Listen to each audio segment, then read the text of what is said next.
আমি আর রঞ্জু ভয়ে দুজন পিছনের সিটে বসে কাঁপতেছি, ড্রাইভার গাড়ি চালাতেছে। কিন্তু এখানে যে হচ্ছে আমাদের গাড়িটার উপরে ধূপ ধাপ এমন শব্দ হচ্ছে, মনে হচ্ছে গাড়ির ছাদটাকে উড়ায় নিতে যাবে, অথবা ওইটাকে পাড়ায় একদম ভেঙে আমাদের সহ চ্যাপ্টা করে ফেলবে।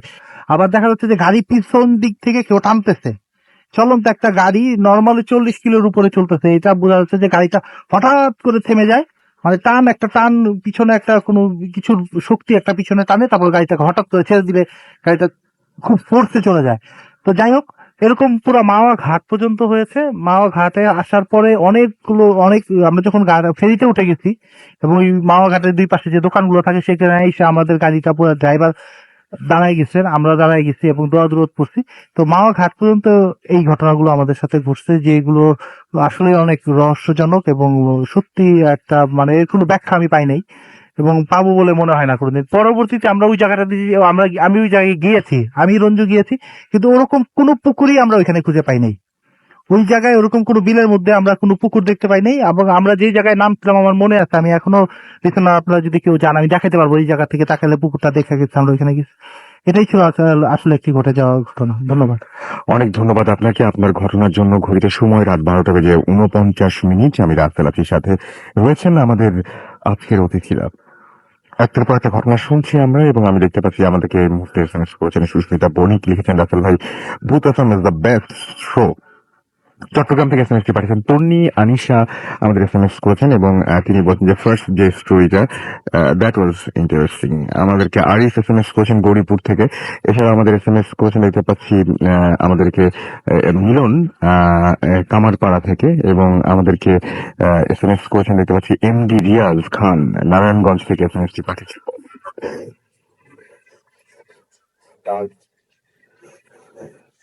এবং তিনি বলছেন যে ভূত এফএম ব্লগ। সুফিয়ান যশোর থেকে আমাদের এসএমএস করেছেন তমা শিকদার বরিশাল থেকে। এছাড়াও আমাদেরকে এসএমএস করেছেন দেখতে পাচ্ছি রওশন অনামিকা ময়মনসিং থেকে এসএমএস করেছেন, এবং তিনি বলছেন যে I love to things, rose and a ghost and ghost.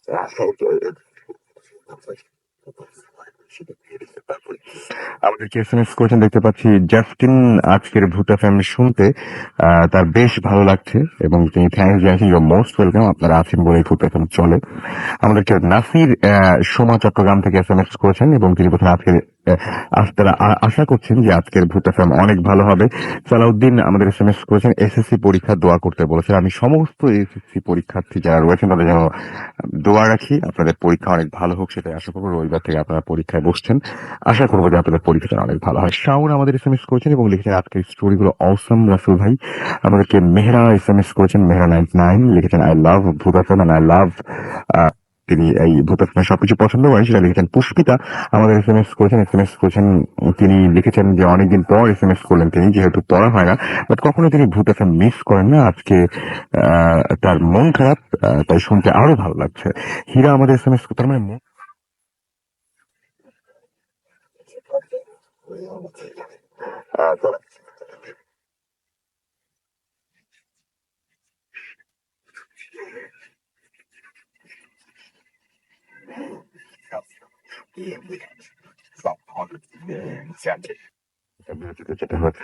Johnny Netrokona থেকে আমাদের এসএমএস করেছেন, এখানে আমাদের আজকের ঘটনাটি একদম বিশ্বাসযোগ্য।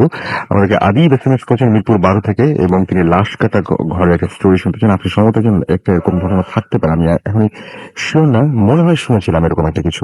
এনিওয়েজ চলে যাব আবারও একটা ছোট্ট বিরতিতে, এবং বিরতির পরে আবারও ফিরে আসবো আপনাদের কাছে।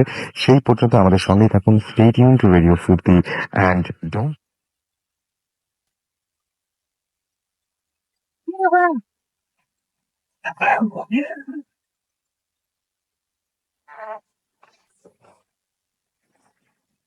আসসালামু আলাইকুম রাসেল ভাই, আমার নাম নাফিসা চৌধুরী, আমি ইউএসএতে থাকি। আজকে আমি যে ঘটনাটি বলবো এটি একটি আমার জীবনের দুর্ঘটনাও বলতে পারেন। আমার বিয়ে হয় 2002 সালে। বিয়ের পর স্বামীর সাথে আমি আমেরিকায় চলে আসি। এখানে আসার পর একটা কফি শপে রাতে ডিউটিতে কাজ করি। প্রতি রাতের মতো সে রাতেও কাজ করতেছিলাম। ঘটনার শুরু আসলে এখান থেকেই।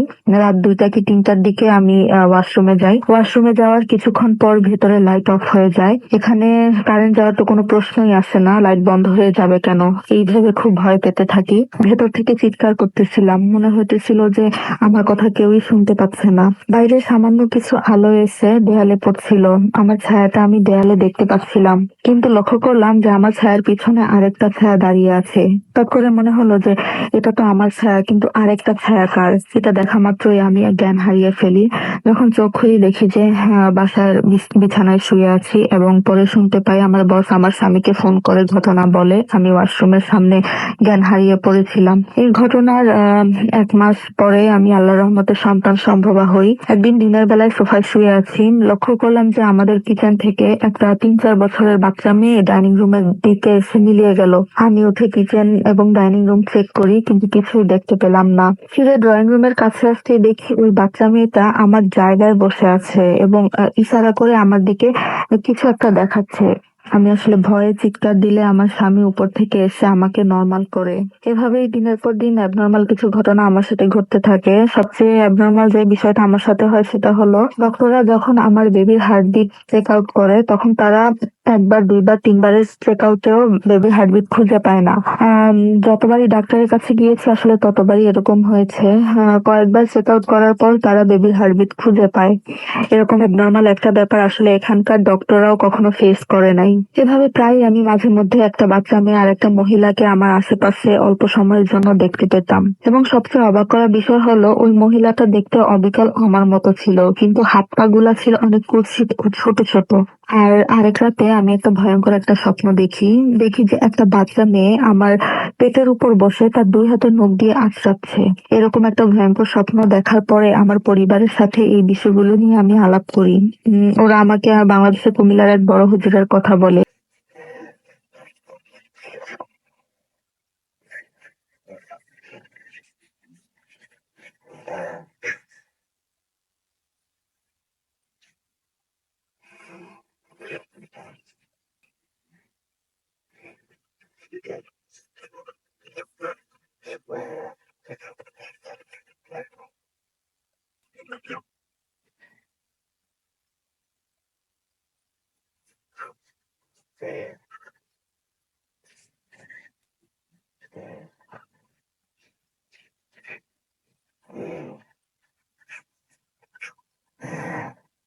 আমার কাছে মনে হয় যে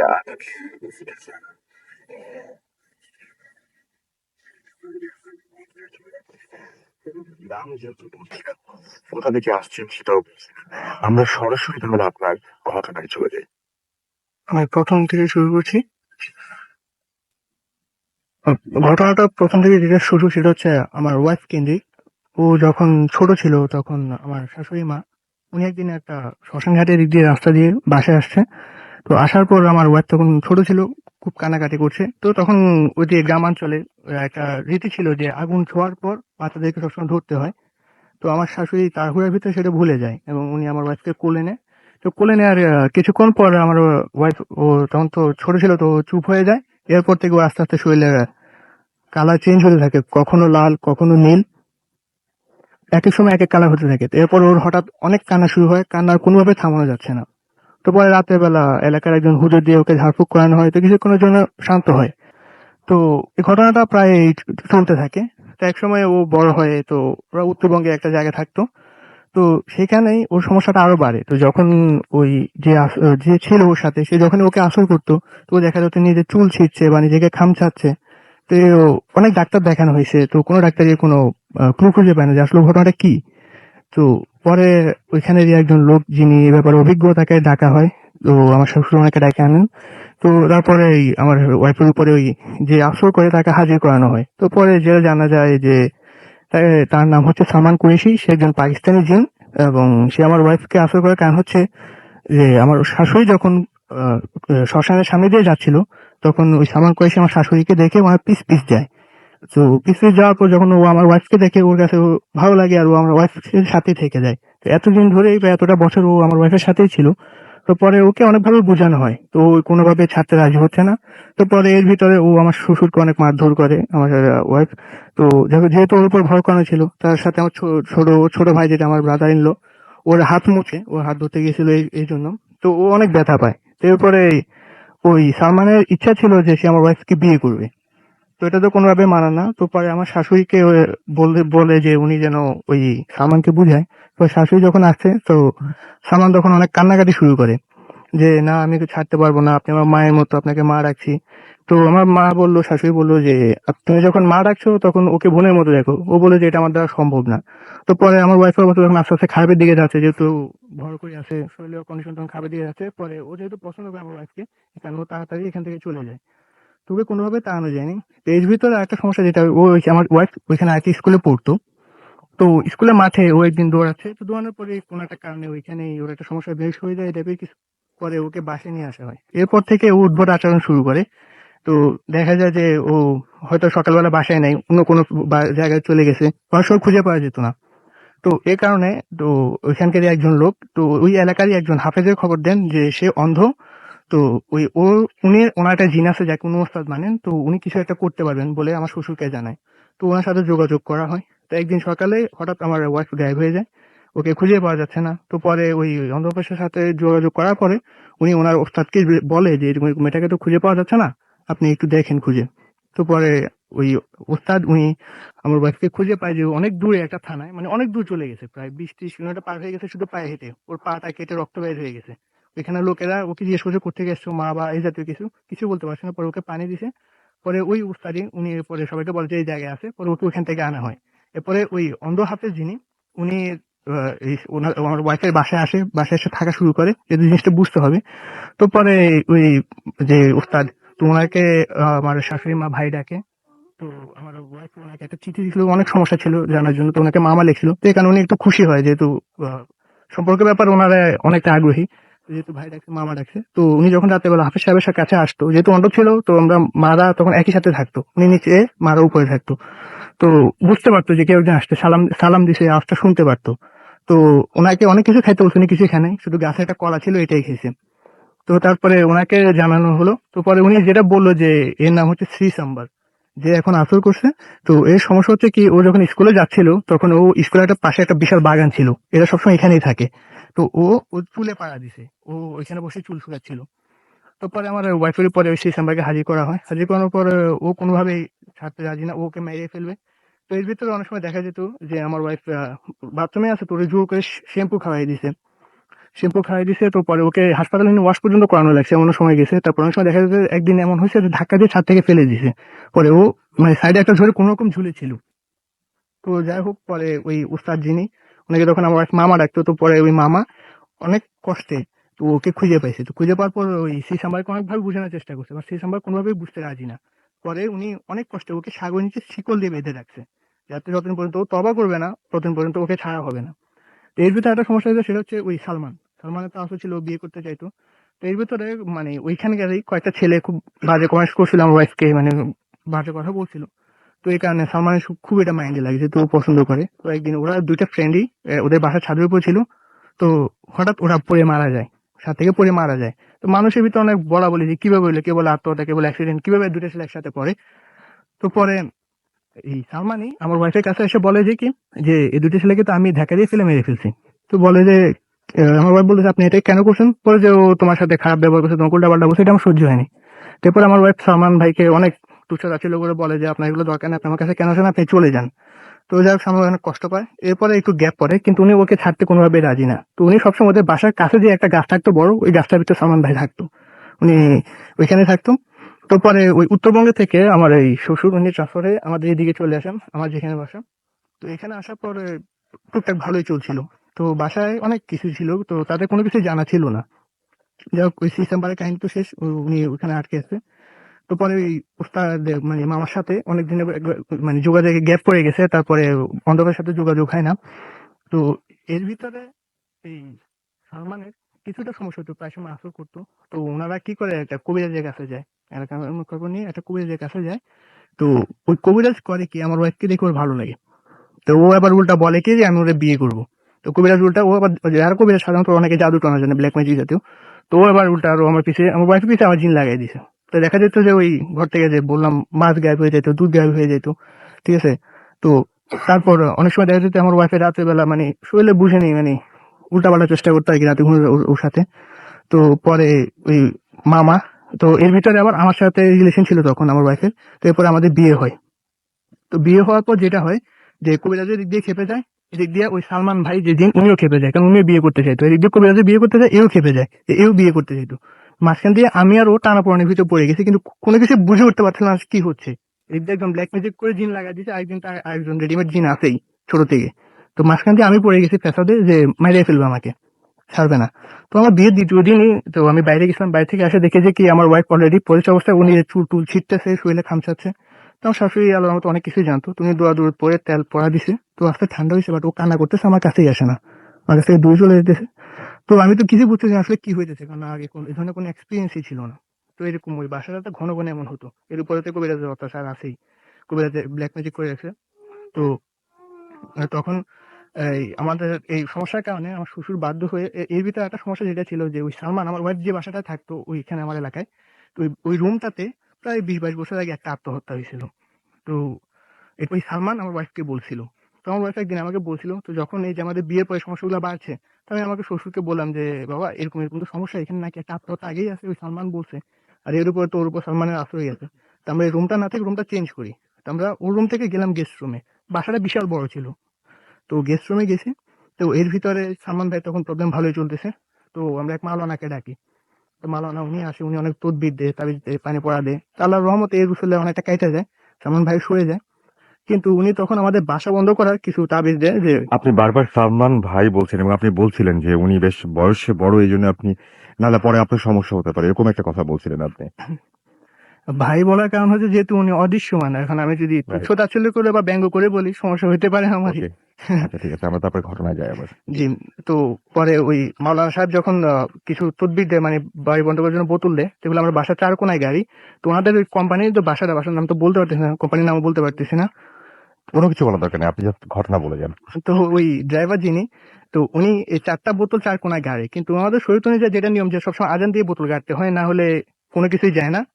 উল্টা আরো সমস্যা বেড়ে যায়। তো উনি ওই আমার এই শ্যালককে নিয়েই ওই বোতলগুলা গাড়ে, কোনো আজান-টাজান দেয়নি। তো এর ফলে আমরা তো আর বুঝতে পারিনি প্রথমত আসলে বাসার ভিতরে তখন কি হচ্ছে। তো এরপরে আমরা হঠাৎ দেখি বাসাতে সমস্যা আরো বেড়ে গেছে। বাসা থেকে হঠাৎ আমার মায়ের ফ্রিজে ডিম গায়েব হয়ে গেছে। ডিম নাই, মাছ নাই। এর উপরে এই যে আমরা একদিন আমি আর ওয়াইফ ওই যে গেস্ট রুমে তখন ছিলাম, ওখানে বসে আছি। হুট করে জানালায় টোকা পড়লো। তো টোকা পড়াতে আমি তো পুরা মানে অবাক যে আরে এটা কি হইতেছে, এরকম তো আমি কখনো শুনি নাই, দেখিও নাই। মানে পুরো অবাক যে 2 তলার উপরে আমরা আছি, এখানে এটা কি করে হইতে পারে। তো যাই হোক, তো এরপরে আবার কিছুক্ষণ পর সামনে একটা জানালা ছিল, ওইখানে ধাপ করে একটা কিছু বাড়ি খেলো, মনে হয় যে কেউ ডাল দিয়ে বাড়ি খাইছে বা কেউ বাড়ি মারছে। তো আমরা তো বিশাল ভয় রুম থেকে বাইর হয়ে গেছি। তো যে আমার শাশুড়িকে বললাম, শাশুড়ি মা উনি টোটালি অবাক যে আসলে কি হচ্ছে। তাহলে ওই সারা রাত আমরা ঘুমাইতে পারিনি ভয়ে। তো ওটা রোজার মাস ছিল, এই গত রোজায়। তো আমরা ফজরে সেহরির ওয়াক্তে সেহরি টেহরি করে নামাজ পড়ে আমরা এরকম শুইতে গেছি, কিন্তু সারা রাত ঘুমাইতে পারিনি। তো তখন হঠাৎ আমার ওয়াইফ ফিল করতেছে যে কেউ একজন আমার কাপড়ে শুঁকতেছে গন্ধ, মানে গন্ধ খুব জোরে জোরে গন্ধটা শুঁকতেছে। তো সাধারণত শুনতে পাচ্ছে, আর যে হাঁটছে আছে আস্তে শুনতে পাচ্ছে। তো তখন ওকে কেউ একজন বলছে যে তুই কি ওকে ছাড়বি না মরবি। তেমন একটু পুরো অবাক যে এটা আবার কি, এটা আবার কোথেকে আসলো, তো ধারণারই বাইরে। তো পরে বলছে তুই সরবি না মরবি। তো উনি বলে যে আমি সরবো, আমার ভাই বলতেছে যে আমি সরবো না ওকে। তো পরে আচ্ছা ঠিক আছে, দেখা যাক কে কি করতে পারে। এর ভিতরে আবার ওই মাওলানা সাহেবের তো কারণে আল্লাহর রহমতে এই রসুল্লাহ সালমান ভাই কাটে গেছে, উনি সরে গেছে ওনার ভাবেই। তো এর ভিতরে এবার এর অত্যাচার আসছে। তো যাই হোক, এটা বলার পর আমার ওয়াইফ আমাকে সাথে সাথে ঘুম থেকে উঠাই দিছে। উঠে দেওয়ার পর একে তো সারা রাত ঘুমাইনি, এরপরে উঠাই দিছে। আমি তো পুরা মানে হঠাৎ হয়ে গেছে যে কি হইতেছে। পরে ও আমাকে আমাদের পাশে একটা পার্ক ছিল, পার্কে নিয়ে যায় সব ঘটনা খুলে ফেলে। তো ও অনেক ভয় পাইছে, যেহেতু আমাকে নিয়ে বা আমাকে কেন ঘটনা ঘটতেছে। আমিও পুরো অবাক, যাতে ওকে নিয়ে হইতেছিল, এখন আবার আমাকে নিয়ে কেন হইতেছে। তো পরে আমার শাশুড়ি যেহেতু বলে আমার শ্বশুর শাশুড়ি ওনারা দুজনে ঘুমাচ্ছিল, ও ওনাদের সাথেই ছিল। তো ফোন দিছি যে আমার ওয়াইফে ফোন দিছে যে মা আপনি ঘুমাচ্ছেন, আমরা তো এদিকে ঘুম হারাম হয়ে গেছে। তো এরপরে দেখ আমরা বাসায় আসলাম, এসে সব ঘটনা খুলে বললাম যে এখানে এরকম এরকম শুনছি। শোনার পরে আবার আমার মা শাশুড়ি মা বলতেছে, আরে তোমাদেরকে তো একটা ঘটনা বলতে ভুলেই গেছি, যে এখানে আমার এক ছোট ভাই থাকতো, মানে আমার মেজো শ্বশুর, মা শ্বশুর যেটা উনি থাকতো। তো উনি ওইখানে প্রায় সময় দেখতো যে কি জানালো অপর পাশে একজন বোরকা আলী, মানে নামে পড়ে গেছে বোরকা আলী, কারণ সবসময় বোরকা আলী দেখি। উনি জাস্ট চোখগুলো দেখা যায় ওইরকম জানালা বাইরে দিয়ে ঝুলে আছে জানালা ধরে। তো উনি এটা অনেক দিনে দেখছি। মানে জানালা থেকে তাকালে বোরখা পরা একজন হ্যাঁ, মহিলাকে দেখা জানালার যায়। অপোজিট সাইডে আচ্ছা, তার চেহারা বোঝা যায় না, শুধুমাত্র মানে চোখটা। চোখটা দেখা যায়, পুরো আচ্ছা, আচ্ছা, মুখে আচ্ছা। ঢাকা ছিল না। ওকে। তো চোখগুলো অনেক মায়াবী ছিল। তো ওইরকম আমার মামা শ্বশুর কয়েকদিন দেখতে দেখতে ওনার ভিতরে আস্তে একটা মায়া জন্মায় যায়। তো যাক ওনার টুকটাক এই ধরনের ধারণা ছিল। তো উনি আমার শাশুড়িকে এটা খুলে বলে, তো খুলে বলাতে ওই বোরকালি অনেক খেপে যায়। তো বোরকালি কি করে, একদিন রুমে ঢুকে যায়, ঢুকে আমার ওই মামা শ্বশুরকে মানে গলা চেপ দিয়ে ধরে মারার জন্য। তো উনি হঠাৎ চিৎকার দিয়ে উঠাতে আমার শাশুড়িটা দৌড়ে যায়, তো বোরকালি চলে যায়। তারপর থেকে আমার ওই মামা শ্বশুর ওই বাসা থেকে চলে গেছে, উনি আর এই বাসায় থাকে না। তো তো এটা শোনার পর আমরা তো পুরো অবাক যে আরে মানে একটা থেকে বাচ্চা এই রুমে আসলাম, এখন এই রুমে আরো সমস্যা বেশি। তো এরপরে আবার আমরা আগের রুমে গেলাম, আমার ওয়াইফের আগের রুমে গেলাম। তো এখানে যাওয়ার পর একদিন ঘটনা যেটা করে সেটা হচ্ছে, আমি আমার ওয়াইফ বিকেল বেলা ঘুমাচ্ছি, কারণ রাতে বেলা ঘুমাতে পারতাম না আমরা। তো বিকেল বেলা ঘুমাচ্ছি, তো হঠাৎ ও ঘুম ভেঙে উঠে দেখে যে কি ওই বোরকালি আমার পুরো শরীর জিভে দিয়ে চাটছে, জিভে দিয়ে চাটছে। তো আমি নাকি, ও যেটা দেখছে যে আমি এটা দেখে নাকি বেহুশ হয়ে গেছি, যে আমার তো খবরই ছিল না, পুরো ঘরের ভিতরে ছিলাম। তো এরপরে ও ওকে বাধা দিতে গেছে বোরকালিকে, বোরকালি ওকে মারছে, খুব জোরে থাপ্পড় মারছে। থাপ্পড় মারাতে আমার ওয়াইফ কি করছে, ওকে ধাক্কা দিতে গেছে। তো এর ভিতরে ও আরো দু একটা থাপ্পড় মারছে আমার ওয়াইফকে। তো আমার শাশুড়ি এটা দেখছে, উনি দেখে উনিও আসছে, ঠিক আছে। তো উনি আসার পর তো উনিও ব্যথা পাইছে হাতে। তো আমার ওয়াইফ কি করছে, বোরকালে একটা ব্যাগ ছিল, ব্যাগের ভিতরে কয়েকটা ডিম ছিল, ওই ডিমগুলো ও ভেঙে ফেলছে। এগুলো ছিল বোরকালি বাচ্চা আর কি। মানে এরা দুই ধরনের মানে কেউ আছে যে মানুষের মতো বাচ্চা দিতে পারে, বা কেউ আছে সাপে ভেসে ডিম পারে। তো ওরকম প্রায় 10-11টা ডিম ছিল, ও 5-6টা ভেঙে ফেলছে আমার ওয়াইফ। তারপরে বোরকালি এখান থেকে চলে গেছে দোয়া দুধ পড়াতে। তারপর আমি ঘুম থেকে উঠে আমি কিছুই জানি না, বাট আমি শরীর নাড়াতে পারছি না, পুরো শরীর একদম ব্যথা হয়ে আছে। এরপর থেকে এরকম সমস্যা বেড়ে গেছে, আমরা মানে টোকা টোকাতে আমরা রাতেবেলা ঘুমাইতেই পাই না। তো এমন সময় যেত যে আমরা সব রুম খালি, আমি আমার ওয়াইফ ও আমরা সবসময় শাশুড়ি রুমে থাকতাম, আমরা সবাই একসাথে। মানে বাসায় এত সমস্যা হতো। তো আমরা তো মানে কিছুই করতে পারছি না বাসার ভিতরে, মানে ঘুমাইতে পারি না, কোনো কিছু করতে পারি না। তো পরে বাধ্য হয়ে মাকে বললাম যে মা আপনি ওই অন্ধ হাফেজ সাহেবকে ফোন দেন। তো অন্ধ হাফেজ সাহেবের সাথে কথা বলেন। তো এই ভিতরে আমি আবার মাওলানা সাহেবকে ফোন দিয়েছিলাম। তো মাওলানা সাহেব এই ঘটনা শুনে উনি আর ভয়ে আসেনি, যে ওনার যোগাযোগই আমাদের সাথে বন্ধ করে দিছে। আচ্ছা। তো তারপর আমার মা তখন অন্ধ হাফেজ সাহেবকে ফোন দিলে, তো বলে যে আচ্ছা ঠিক আছে, আমি মুস্তাদের সাথে কথা বলে ওস্তাদকে বলবো আসার জন্য বাসায়। তো তখন আমরা বলি যে যে উনি যখন আসে তো একটু যাতে পানি পড়া অন্তত দিয়ে যায়। তো উনি ওই পানিটা পড়ে দিয়ে যায় বোতলের ভিতরে। তো এরপরে উনি যে ওই লোককে বলে, যে অন্ধকার সাহেবকে বলে যে বাসায় তো অনেক সমস্যা, বাসায় অনেক সমস্যা, তো ওনারা আসে তো এটাই অনেক, এই একটা কথা বলে। তো যাই হোক, পরে উনি বলে যে আমি আবার 2 দিন পর আসবো ওই বাসায়। তো 2 দিন পর আসবে। তো এর ভিতরে সমস্যা তো একটা হয়নি, কিন্তু রাতেবেলা ঘুমাইতে পারতাম না ভয়ের কারণে। তো 2 দিন পর ওই মামা উনি আসছে। তো উনি আসার পর উনি সবসময় ঢুকতো কি মানে জানালার একদিক দিয়ে ঢুকতো, অন্য বাসার এক সাইড দিয়ে ঢুকলো, অপর সাইড দিয়ে বের হতো। আর উনি যখন আসতো আতরে পুরো এলাকাটা খুব সুন্দর গন্ধ হয়ে যেত। তো উনি যখন ওই যে পাকঘরের জানালা দিয়ে ফার্স্ট ঢুকে, তো আমার ওয়াইফের মা ওখানে দাঁড়ানো ছিল। তো ওনারা দেখতেছে যে কি যখন আমার মামা ঢুকতেছে, তখন আশপাশ থেকে হাসির আওয়াজ আসতেছে, মানে কেউ টিটকারি মেরে হাসতেছে। তো যাই হোক, তো মামা পুরো বাসাটা ঘুরলো, ঘুরে আমার ওয়াইফকে একটু ঝাড়ফুঁক করলো। করার পর মানে আমি তো সবকিছু আর জানতেছি না, বুঝতেছি না, কারণ আমার যেহেতু ধারণা নাই। উনি আমার ওয়াইফকে বলে যে গেস্ট রুমে আসো, কাজ আছে। মানে অন্যভাবে আমার ওয়াইফ কি শুনছে সেই জানে, আল্লাহ ভালো জানে। তো ডিনার করার পর ও মামাশাও ও ওই রুমে চলে গেল। কিন্তু আমরা তো কে দেখতেছি না, মানে ও যেটা জানো বেনিফিটে আসতেছে, ও চলে গেল জানাজ টানাজ নিয়ে, এখানে নামাজ টামাজ পড়লো, এখানে আছে। তা আমি আর ভিতরে কি হয়েছে এর ভিতরে আমি কিছুই জানি না। তা আমি আমার এই যে ওই রুমে বসে আছি। তো বসে আমি কনসিভ পড়তেছি ওর রুমে, হুট করে দেখলাম যে একটা ছায়া মানে দৌড় দিয়ে চলে গেলো, মনে হচ্ছে সাপ করে একটা ছায়া আমার পাশ দিয়ে চলে গেলো। আমি তো দেখে মানে পুরো পছন্দ দাঁড়িয়ে গেছে, আমি ওইটা কনসিভ নিয়ে দৌড় দৌড় দিয়ে এসে ডাইনিং রুমে বসলাম, ভাবলাম যে এখানেও তো কিছু হবে না হয়তো। তো এখন আমি তো দেখে ডাইনিং রুমে আসে দেখি মনে হয় আরো মহা বিপদে পড়ে গেছি চারদিক থেকে। ডাইনিং রুমটা ছিল মাঝখানে। আমি দেখেছি কি মানে ওই দিন কিচেনের দরজা আটকানো হয় নাই, তো মূল সমস্যাটা কিচেনের দিক থেকে ছিল, ডাইনিং রুমের সামনে। তো ওইখান থেকে একটা ছায়া মাছটা উকি ঝুঁকি খেলতেছে, হট করে মাথা ভিতরে আবার ঢুকে ফেলে। তো আমি তো মানে কনসেপ্ট থেকে মাথাটা উঠে, এটা দেখে আমার তো অবস্থা মানে খারাপ হয়ে গেছে, আমি আর কনসেপ্ট থেকে মাথায় উঠে না। তো কিছুক্ষণ পর যাও মাথা উঠেছি, দেখি আমার আশপাশ দিয়ে 7-8টা ছায়া অলরেডি ঘুরতেছে। মানে হয়তো কনসেপ্টের জন্য আল্লাহ আমাকে বাঁচায় রাখছে এইবার, আমি 7-8টা ছায়া দেখতেছি ঘুরতেছে। তো এর ভিতরে মানে না ধরনের আওয়াজ বাসার ভিতরে, আমি তো মানে কান্না কান্না অবস্থা।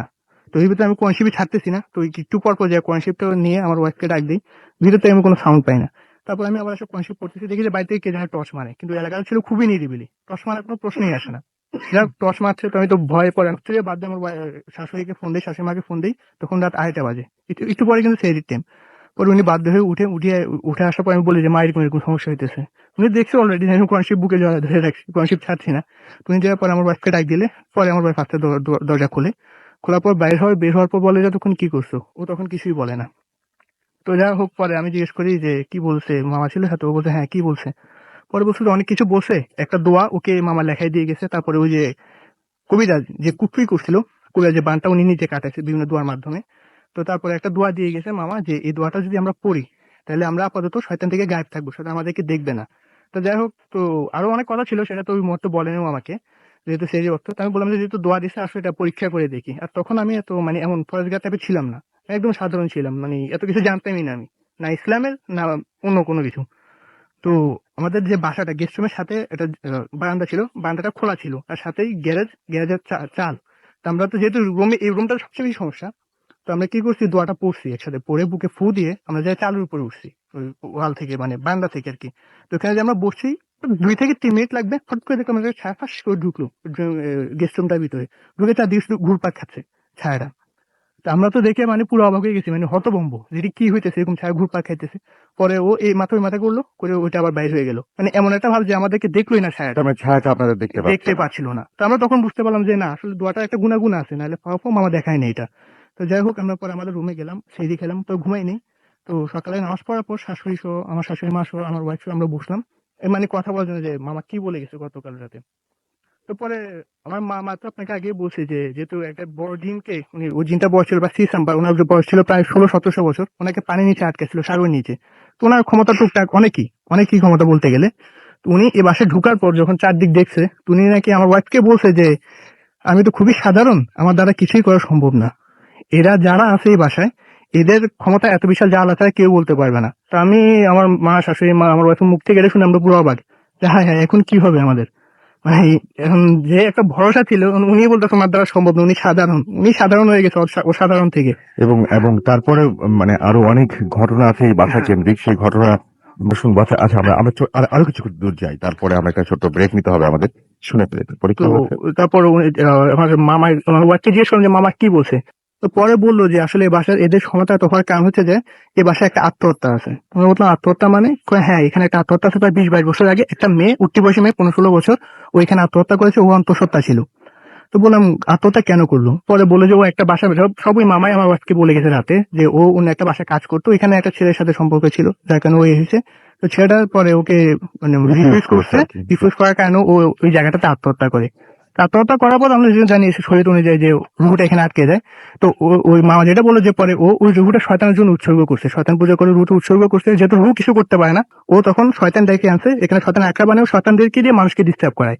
তো উঠতে বসে কোনো ছেলে পাইলেই, যেমন আমি যেটা বললাম আর মামার সাথে যেটা হলো, তো ওই উঠতে বসে ছেলে পাইলে ওই বোরকালিকে দিয়ে ওদেরকে ডিস্টার্ব করায়, যাতে ওরা মানে ডিস্টার্ব করে বা কোনো একটা ফাঁদে ট্র্যাপে পড়ে, ক্ষতি করতে পারে। একজনই মারা গেছিল ওখানে। হ্যাঁ, না, আরো একটা আত্মহত্যা ছিল, সেটাই বলছি। তো পরে এটা যখন জানলাম, আমি বললাম কি আত্মহত্যা কি একটাই? পরে বললো যে না, আত্মহত্যা তো একটা না, আরো একটা আছে। পরে কি করে, এই 6-7 বছর পর এই শয়তান গুলার মাধ্যমে ওই ছেলেটাকে এখানে আনে, ওই জায়গাটা আরেকটু সামনে, ওই ছেলেটাকে আত্মহত্যা করানো হয়, ওই ছেলেটাও সেম জায়গায় আত্মহত্যা করে। তো পরে আমার এই শাশুড়ি, জন্যই মানে হ্যাঁ, এখানে এই ঘটনাটা এটা এরকম একটা আঁকড়া হয়ে গেছে। আচ্ছা, এটা তো অনেক লম্বা ঘটনা এবং আমরা আরো ঘটনা শুনবো ওনার কাছ থেকে, মানে এই লম্বা ঘটনার বাকি অংশ শুনবো, কিন্তু একটু ব্রেক দিয়ে আরো যারা আছেন তাদের সাথে সাথে কথা বলে যেতে হবে। এবং আপনারা মনে রাখেন কিন্তু কতদূর পর্যন্ত শুনলেন, আমরা আবারও ফিরে আসবো আপনার কাছে। এবং আমি আমি জানি যে এখানে আপনার সাথে আপনার এখানে ওনার নামও তো আমরা বলতে পারবো না, বাট আরেকজন আছেন যে মাত্র ক্লাস 5-এ পড়েন, এবং তার সাথে আমরা কথা বলবো। সেও এই ঘটনার কারণে কিন্তু মানে ঘটনার শিকার হয়েছিল। আচ্ছা, কি হয়েছিল বাবু তোমার? যখন আমার আপুকে ওই হুজুরটা যখন ইয়ে করতেছিল, তখন আরেকবার বলতে হবে, জি বলো।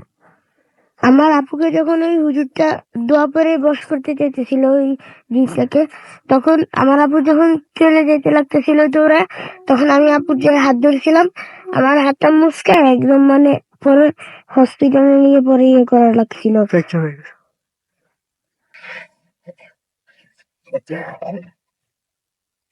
ফিরে আসবো ওর কাছে। আপাতত আমরা একটা ছোট্ট বিরতিতে যাচ্ছি এবং বিরতির পরে আমরা আবারও ফিরে আসছি আপনাদের কাছে। আমাদের সাথেই থাকুন এবং অবশ্যই এর মাঝখানে আমাদেরকে SMS করতে ভুলবেন না। লিখে তোলার মোবাইলের মেসেজ অপশনে গিয়ে ফুর্তি FOY ফুর্তি স্পেস দিয়ে আপনার নাম, স্পেস দিয়ে আপনার মেসেজ পাঠাবেন 9840 নাম্বারে। আমি অলরেডি সিয়াম আমাকে SMS করেছেন এবং বলছেন যে কেমন আছেন।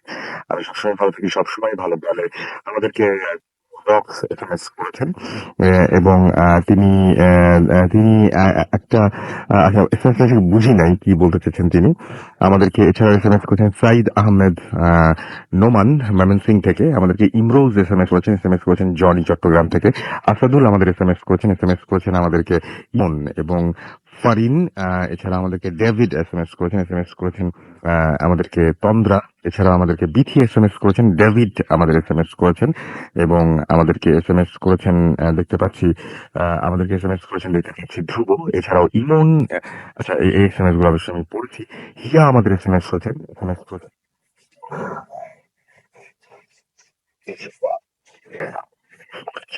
মোবাইলের মেসেজ লিখে টাইপ করুন ফুর্তি FORTI, ফুর্তি স্পেস দিয়ে লিখুন আপনার নাম, স্পেস দিয়ে আপনার মেসেজ পাঠিয়ে দিন 984 নম্বরে। একটু আগে যে বাচ্চাটা ইয়ে করছিল তার এক্সপিরিয়েন্স বলছিল আর কি।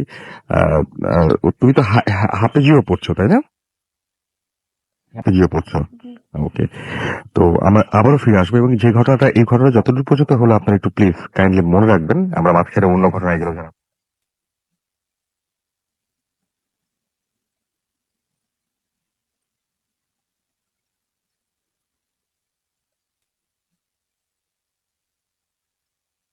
রাত 12:35 আমি রাস্তায় আছি, সাথে আমার সাথে উপস্থিত আছেন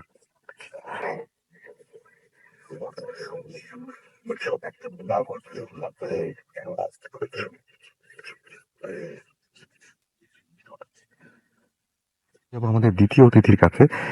যদিও প্রথম অতিথির ঘটনা এখনো শেষ হয়নি, কিন্তু আমাদের মাঝে মাঝে এরকম অন্য ঘটনা যেটা ওনার ঘটনাটা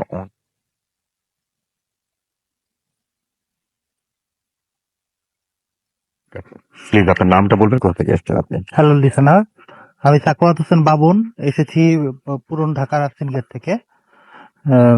আমি আজকে যে ঘটনাটা শেয়ার করব সেটা আমার জীবনে ঘটে যাওয়া একটি ঘটনা। তো এই ঘটনাটা ঘটেছিল 2004 সালে। আমি তো সবসময় ছোটবেলা থেকে মাছ ধরায় খুব আগ্রহী এবং সব এখানে সেখানে ঢাকার আশেপাশে সব জায়গাতে আমি মাছ ধরতে যাই, বড় বড় পুকুরগুলোতে টিকিট কেটে আমি মাছ ধরি। এটা আমার একটা নেশা। মানে মানুষের অনেক রকমের নেশা থাকে এবং আমার এটা এত পরিমাণে বেড়ে গিয়েছিল মাঝখানে যে মাছ ধরতেই হবে। নদী এবং পুকুর দেখলে আমি বসছি নিয়ে বসে যেতে পারলে এই মনে হতো যে এটাই আমার জীবনের একমাত্র কাজ। তো যাই হোক, এক শুক্রবারে আমার এক বন্ধুকে নিয়ে আমি ঢাকার অদূরে দোহার দিকে মাছ ধরতে গেলাম।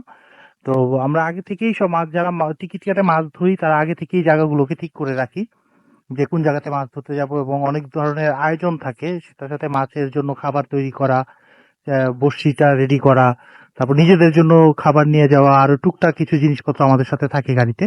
যাই হোক, আমার সেই বন্ধুটার নাম বলছি, ও এখন জার্মানিতে আছে, ওর নাম হলো রঞ্জু।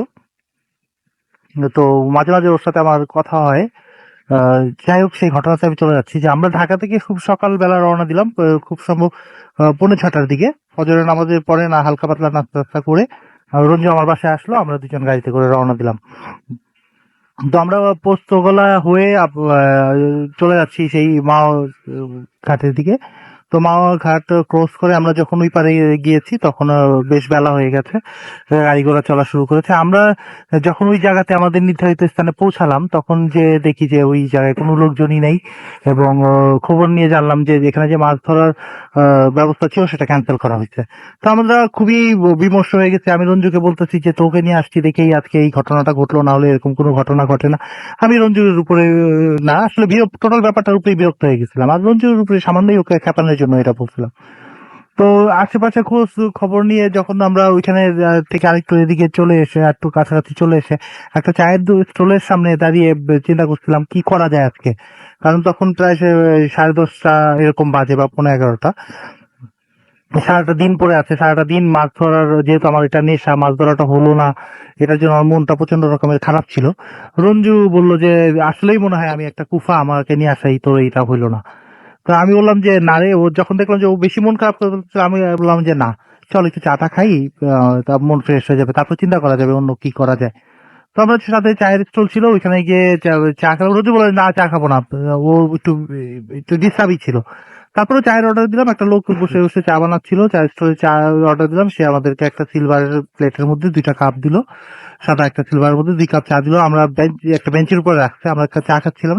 ঠিক তখনই দেখলাম যে হাতের বাম পাশে একটা জায়গাতে একটা লোক, গ্রাম্য একটা লোক, একটা পায়জামা পরা, ময়লা পায়জামা, একটা পাঞ্জাবি পরা, হাঁটুর উপরে পাঞ্জাবিটা উঠে আসছে। দেখা যাচ্ছে যে, বোঝা যাচ্ছে যে সে আর কি খুব পরিশ্রম করে বা কিছু করে। পাঞ্জাবির ভিতরে বিভিন্ন রকমের দাগ, সেটাও স্পষ্ট আমার মনে আছে এখনো। লোকটা এখানে দাঁড়ায় আছে, এক দৃষ্টিতে আমাদের দিকে তাকায় আছে। তো তো আমরা চাটা খাওয়া অনেকে হইতে পারে না, শহর থেকে গেলে অনেকে তাকায় থাকে এরকম। আমরা ওই নর্মালি নিচ্ছি, নিয়ে আমি চাটা খেয়ে যখন গাড়ি তুলতে যাবো তখন লোকটা আমাদের দিকে আগে আসছে, এগিয়ে এসে বলতেছে যে আপনারা কোথায় কোথায় যাবেন, কেন আসছিলেন এখানে? তখন আমরা প্রথমে কিছু কথা বলতে চাইলাম বা চাইলাম না, আমি লোকটাকে অ্যাভয়েড করতে চাইছি। তো লোকটা যখন আবার বললেন যে কোথায় যাবেন, কেন আসছিলেন এখানে, তখন আমি বললাম যে আমরা মাছ ধরতে আসছিলাম, সেটা তো ক্যান্সেল করে দিছে। আহ, এখন লোকটা বলে যে হ্যাঁ, এটা নিয়ে তো মারামারি হয়েছে, অনেকে এইটা ওইটা ঘটনা, লোক আরো বললো যে দুইটা পক্ষ বলে এটা নিয়ে মারামারি করছে এইটা। তো আমরা তখন বললাম চলে যাচ্ছি, তখন বললো যে আরেকটা জায়গা কিন্তু আছে এখানে মাছ ধরার, হ্যাঁ আপনার ইচ্ছা করলে সেখানে মাছ ধরতে পারেন এবং অনেক মাছ আছে। তো মাছের কথা শুনেই আমি বললাম যে ঠিক আছে, এটা কোথায়? তো লোকটা বললো যে এই কাছেই, কিন্তু সেখানে যদি আপনারা যেতে চান তাহলে ওই যে জেলা পরিষদের যে ওই চেয়ারম্যান আছেন, ওনার অনুমতি লাগবে। আমি বললাম যে আমরা তো বাজারের মধ্যেই ছিলাম, বললাম যে এটা কোথায়, অফিসটা কোথায়? কই এই যে কাছেই। তো আমরা জেলা পরিষদের অফিসে গেলাম, যা দেখলাম যে অনুমতির জন্য চেয়ারম্যান নাই, একটা লোক বসে আছে, সে পরিচয় দিল চেয়ারম্যানের ভাই, মামাতো ভাই বা চাচাতো ভাই। তো তাকে বললাম যে আমরা এখানে এখানে আসছিলাম, কয় হ্যাঁ এখানে মারামারি হয়েছে, একজন আহত হয়েছে, তো ইয়াতে আছে, বিরাট পুলিশ, থানা পুলিশ অবস্থা, বিরাট অবস্থা, এখানে মাছ ধরতে পারবেন না। তো আমরা বললাম যে এখন তাহলে আমরা কি করবো, আবার এখানে একটা পুকুর আছে, এখানে মাছ হচ্ছে। তো ওই যেই জায়গাটার কথা বলছি, এটা শুনে লোকটা খুব অবাক হয়েছে, বলে এইখানে যাবেন, এখানে তো অনেক গাছপালা সাপসুপ আছে, এখানে মাছ ধরাটা কিরকম? উনি মানে বুঝলাম যে লোকটা আমাদেরকে ওইখানে যাওয়ার অনুমতি দিচ্ছে না। তা আমি বললাম যে না, আমরা যেতে চাই, কোনো ভয় নেই আমাদের সাথে, একটা এসিডও আছে যেটা দেখলে সাপ ভয় পায়, ওই ধরনের একটা বোতল আছে বললাম। তো লোকটা বললো যে ঠিক আছে তাহলে। তখন আমি মনে করলাম যে লোকটা কিছু চাচ্ছে, বা তখন আমি পকেট থেকে বের করে কিছু টাকা তার হাতে দিলাম যে এটা নেন, চাটা খান, আমাদেরকে যেতে দেন, আমরা যাই। তো লোকটা বললো ঠিক আছে যান। তো কি আমরা বের হয়ে দেখি যে এই লোকটা আমাদেরকে ওই জায়গাটায় নিয়ে যাবে, যে লোকটা খবরটা দিল মাত্র, ওই লোকটা নাই। কারণ অনেকক্ষণ দাঁড়ায় আছি, তার জন্য অপেক্ষা করতেছি যে নাই নাই নাই, সে লোকটা নাই। অনেক আধা ঘন্টা পরে রঞ্জু বলে যে চল যাই গিয়া, ভাল লাগতেছে না, আজকে সবকিছুই কেমন গন্ডগোল পাকায় যেতেছে, হইতেছে না, চল। কারণ আমি আবার জেলা পরিষদের অফিসে ঢুকলাম, যে ওই লোকটাকে বলি যে আমাদের একজনকে দেন, আমাদেরকে নিয়ে যা। তো ভিতরে ঢুকে দেখি যে ওই জেলা পরিষদের যে চেয়ারম্যানের ভাই, তিনিও নাই, পুরো অফিসটা একদম খালি, শুনশান, কেউ নাই। তো আমরা আবার ব্যাক করলাম, কিছুক্ষণ এই ডাকি করলাম, এদিক ওদিক গেলাম, ভাই কেউ আছেন নাকি, কেউ আছেন না, কেউ নেই। তখন আমরা ব্যাক করে আবার গাড়িতে উঠে, গাড়িটা কিছু দূর আসার পরেই দেখি ওই আমাদের ঠিক সামনে ওই লোকটা হাঁটতেছে, যে লোকটা আমাদেরকে খবরটা দিয়েছিল যে পুকুরটা আছে এখানে। তো আমরা তাকে দেখি গাড়ি থেকে গাড়ি থামাই দিচ্ছি, ঠিক তার পিছনে নামাই বসে যে চাচা আপনি কোথায় গেছিলেন, আপনারা খুঁজতেছি এতক্ষণ ধরে, আমরা আপনাদের বললেন পুকুর আছে, আমরা অনুমতি নিলাম, হ্যাঁ আমরা তো আপনাকে পাচ্ছি না। এই তো পুকুর সামনেই তো, আপনারা আগে আগে যান, হাত গেলেই দেখবেন যে পুকুরটা, হাতের বাম দিকে তাকালেই দেখবেন যে যে মাঠের মাঝখানে পুকুরটা আছে। তো যখন শীতটা শেষ হয়ে আসছিল, মাঠগুলো শুকনা, ধান ক্ষেত গুলো শুকনা, রাস্তা হাইওয়ে দুই পাশে রাস্তায় আপনার ধান ক্ষেত গুলো ছিল। তা আমরা কিছু দূর যাওয়ার পর সত্যিই দেখি যে দূরে একটা বড় মাঠের মাঝখানে উঁচা জায়গা দেখা যাচ্ছে, বিশাল একটা জায়গা, গাছপালা আছে। আমরা মনে করলাম এইটাই পুকুর। তো আমরা ওইখানে যে গাড়ি থামায় যা দাঁড়াইছি, আর কিছুক্ষণ পরেই দেখি ওই লোকটা চলে আসছে। তো একটা গাড়ির পিছনে মোটামুটি 20 স্পিডে ছিল আমাদের গাড়িটা। তো ওই লোকটা কিভাবে আসলো, তখন আসলে মাছের চিন্তা আমরা এতগুলো চিন্তা করিনি, এইসব চিন্তাগুলো ঘটে যাওয়ার পরে আসলে ঘটনাগুলো মনে হয়, একটার পর একটা জোড়া লাগায় অনেকগুলো। একটা মানুষ যদি নর্মাল আপনার গতিতে বা একটা খুব দৌড়ের গতিতে ইয়া করে, যে দৌড়ায় যায়, তাহলে ওই এত তাড়াতাড়ি আমাদের কাছে আসতে পারে না। তো আমরা তখন ওই লোকটা এত গুরুত্ব দিলাম, কই চাচা, কই চাচা, কই ওই যে পুকুরে আছেন। তো চাচা দেখলাম উনি রাস্তা দিয়ে নেমে গেল এবং আমাদের আগে আগে যাচ্ছে, আমরাও তার পিছনে পিছনে বড় বড় পা ফেলে গিয়ে দেখলাম, সত্যি অনেকখানি হাঁটার পর দেখলাম বড় একটা দিঘি, বিশাল বড় এক দিঘি, চারপাশে অনেকগুলো গাছ, ছায়া পড়ে আছে, পুকুরটা পুরা কালো, পানিগুলো কালো রকম হয়ে আছে গাছের ছায়া। তো আমরা মাছ ধরতে দেখে তো আমি খুব খুশি পুকুরে, কিন্তু পুকুরটা একটু ঢালু, তো সেই বিধায় পুকুরের পাশে বড় বড় গাছ হয়ে আছে, ছোট ছোট আর কি, যেগুলো আগাছা বলে। তো আমরা রঞ্জু করলে হাতের যে আমাদের ছিপ ছিল, ছিপটা আমি নতুন কিনছিলাম, ওইটা একটা ছিপ ওকে দিচ্ছে, একটা ছিপ আমার হাতে একদম নতুন। তো ওইটা দিয়ে পিটায় পিটায় ইয়া করতেছিল, গাছগুলোকে নোয়ায় শোয়ায় ফেলছিল যেন আমরা মাছ ধরতে পারি বসে। তো আমি রোজের উপরে বিরক্ত হতেছিলাম যে তুই এটা নতুন ছিপটা দিয়ে কেন, এটার জন্য তো আমাদের কাছে আর জিনিস আছে যেটা দিয়ে তুই এগুলো ঠিক করতে পারবি। যাই হোক, ওখানে করে আমরা শত্রুঞ্জি পেতে আমরা মাছ ধরতে বসলাম, আর ওই লোকটা আমাদের ঠিক পিছনে বসে আছে উপরে। তো আমরা 1 ঘন্টা 2 ঘন্টা মাছ ধরতে বসছি, চারা দিয়েছি অনেক কিছু, কিন্তু মাছ পাই না, কোনো মাছ নাই। একটা একটা যে পুঁটি মাছও এখানে করতেছে না। আমরা বারবার বসি, তুলতেছি, চেক করতেছি খাবার আছে কিনা, হ্যাঁ, কিন্তু কোনো ইয়া নেই। যাই হোক, হ্যাঁ, তারপরে দুপুর পাড়ায় যখন 1:30 পৌনে 2টা বাজে তখন আমরা খাবার ইয়ে করলাম, ব্যাগ খুললাম, ব্যাগের মধ্যে থেকে খাবার বের করে আমি নিলাম, রঞ্জু নিলাম, এবং এই পিছনের লোকটা যে বসে আছে উনি ওই 2 ঘন্টা আমাদের ঠিক পিছনেই বসে আছে। হ্যাঁ, যে আমরা বারবার বলছি যে চাচা আপনার কাজ থাকলে আপনি যান, আবার আমরা এখানে আছি, হ্যাঁ মাছ ধরবো সন্ধ্যা পর্যন্ত। উনি লড়লেন না, উনি কথা কথা বললেন, আমরা খাবারের সময় ওনাকে খাবার দিলাম, উনি খাবারটা নিলেন না, ঠিক বললেন যে ওইখানে রাখেন, একটা কথাই বলছে যে ওনারা রাখেন, একটা জায়গা দেখায় দিচ্ছে ওনার সামনেই। আমরা ওনার খাবারটা ওইখানে একটা কাগজের মধ্যে রেখে আমরা আমাদের খাবারগুলো খেয়ে মাত্র খাবার খাওয়া শেষ করেই যখন ডান দিকে তাকিয়েছি দেখি যে পুকুরের অপোজিটে একটা লোক বসে মাছ ধরতেছে এবং ডান পাশে আরেকটা লোক বসে মাছ ধরতেছে, এবং অপোজিটে যে লোকটা পুকুরে সরাসরি বসে আছে তার বসিতে কোনো মাছ উঠে না, কিন্তু ডান পাশে যে বসে আছে সে 10 মিনিট অন্তর অন্তর এক একটা ছিপ ফেলছে এবং মাছ তুলতেছে। তো দেখে তো আমরা পুরো চোখ, আমরা মাছ পাচ্ছি না, অথচ ওই লোকটা এত মাছ পাচ্ছে কেমন। কিছুক্ষণ পরে ওই লোকটা মাছ টাছ গুটিয়ে নিয়ে চলে গেল। তা আমরা রঞ্জুকে বললাম, রঞ্জু চল ওইখানে যাই, যে ওইখানে মনে হয় মাছ আজকে ওই জায়গাটাতে মনে হয় কোনো রকম বিশেষ কিছু আছে, চল মাছ ধরি। তো রঞ্জু বললো যে ঠিক আছে। আমরা বসি নিয়ে আবার যাওয়ার পরে লিসনার আমি ওইখানে বসি ফেলছি, প্রথম বসিটা ফেলার সাথে সাথেই মাছ উঠে আসছে, এবং তারপরে যে ঘটনাগুলো ঘটছে সেটা আসলে চোখে বিশ্বাস করা যায় না। আমার বসিতে মাছ উঠতেছে, আমারটা খুলতে খুলতে রঞ্জুর বসিতে উঠতেছে, তো দুইজনে পুরো আত্মহারা হয়ে গেছি, মাছের পর মাছ। তুলতে তুলতে আমাদের কাছে ব্যাগ ছিল বাজারের, সেই 2টা ব্যাগ ভর্তি করছি। ব্যাগ ভর্তি করার পরে আমাদের জন্য যে খাবার আমরা যেটা নিছি সেই খাবারের ব্যাগেও আমরা মাছ বোঝাই করে নিচ্ছি। এখন এমন করতে করতে প্রায় সন্ধ্যা হয়ে গেছে। আমরা খেয়ে হঠাৎ রঞ্জু বলে, এই সন্ধ্যা তো হয়ে গেছে, চল যাইতে হবে না, ফিরতে হবে। তা আমি বললাম চল চল তাড়াতাড়ি সবকিছু, হঠাৎই যেন সবকিছু গুছায় রওনা হইতে। আমি বললাম চাচা কই? তো ঘুরে দেখি যে চাচার জায়গায় যে কই চল চাচা আমরা ওইখানে বসে আছে, হাইতে আবার চাচার জায়গায় এসে দেখি চাচা নাই, কিন্তু চাচার জন্য যে খাবারটা আমরা রাখছিলাম সেইখানে 2টা বাচ্চা, 3.5 থেকে 3.5 বছর বাচ্চা হবে, 2টা বাচ্চা দুই দিক থেকে মুখ দুইটা এক করে খাবারটাকে খাচ্ছে, হাত দিয়ে না, মানে মুখ দুইটাকে মাটির সাথে লাগায় মাটি থেকে কামড়ায় কামড়ায় খাবারটা খাচ্ছে। দেখে আমরা পুরো হঠাৎ, 2টা বাচ্চা, তাদের শরীরে কোনো কাপড় নেই, এবং আমি মাটির রকমের শরীর, 2টা সাদা ফর্সা দেখা যাচ্ছে, আমার হঠাৎ চমকাই গেছি, সারা শরীর আমার ইয়ে হয়ে গেছে, মানে মস্তিষ্ক কাজ করতেছে না। আমি বললাম যে কি দেখতেছি রঞ্জু, কি কি? রঞ্জু বলে যে এটা কি, এটা কি, এই এই এই তোমার কারা কারা কারা।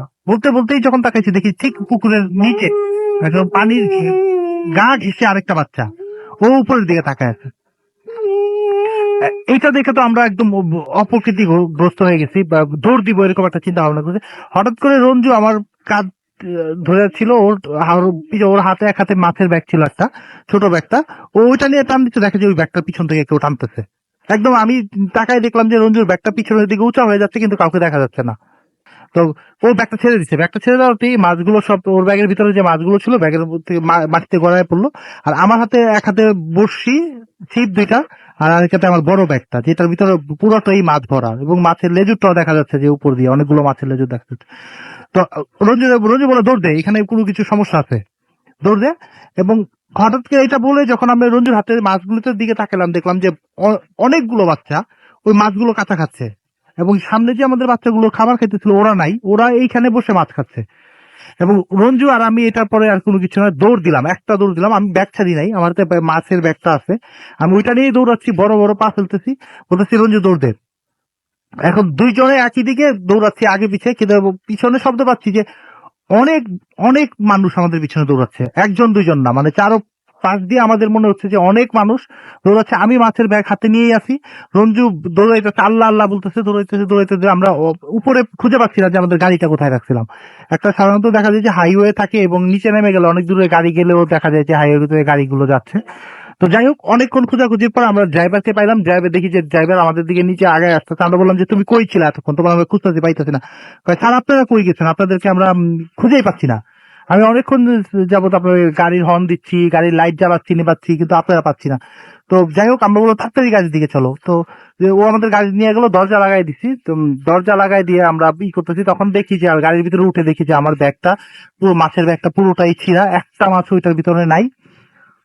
এবং আমি আর রঞ্জু ভয়ে 2জন পিছনে সিটে বসে কাঁপতেছি, ড্রাইভার গাড়ি চালাচ্ছে। কিন্তু এখানে যে হয়েছে, আমাদের গাড়িটার উপরে ধূপ ধাপ এমন শব্দ হচ্ছে, মনে হচ্ছে গাড়ির ছাদটাকে উড়ায় নিতে যাবে, অথবা ওইটাকে পাড়ায় একদম ভেঙে আমাদের সহ চ্যাপ্টা করে ফেলবে। আবার দেখা যাচ্ছে যে গাড়ি পিছন দিক থেকে কেউ টানতেছে, চলন্ত একটা গাড়ি নর্মালি 40 কিলোর উপরে চলতেছে, এটা বোঝা যাচ্ছে যে গাড়িটা হঠাৎ করে থেমে যায়। মানে একটা টান, পিছনে একটা কোনো কিছুর শক্তি একটা পিছনে টানে, তারপর গাড়িটাকে হঠাৎ করে ছেড়ে দিলে গাড়িটা খুব ফোর্সে চলে যায়।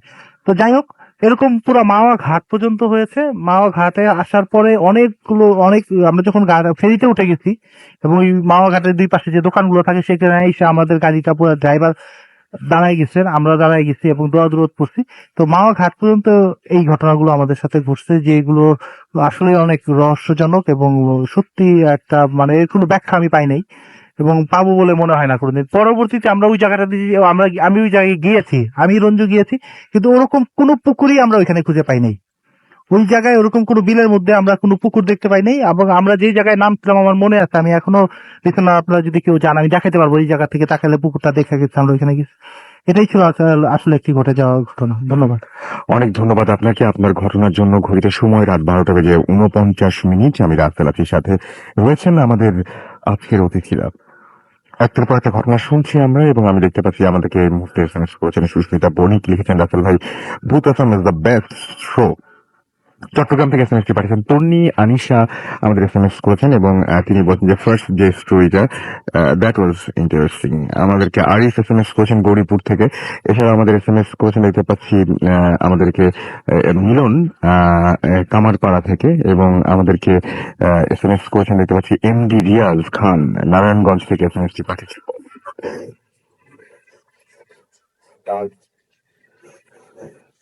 এবং তিনি বলছেন যে ভূত এফএম রক। সুফিয়ান যশোর থেকে আমাদের এসএমএস করেছেন তমা শিকদার বরিশাল থেকে। এছাড়াও আমাদেরকে এসএমএস করেছেন দেখতে পাচ্ছি রওশন অনামিকা ম্যানসিং থেকে এসএমএস করেছেন, এবং তিনি বলছেন যে I love to things, rose and ghost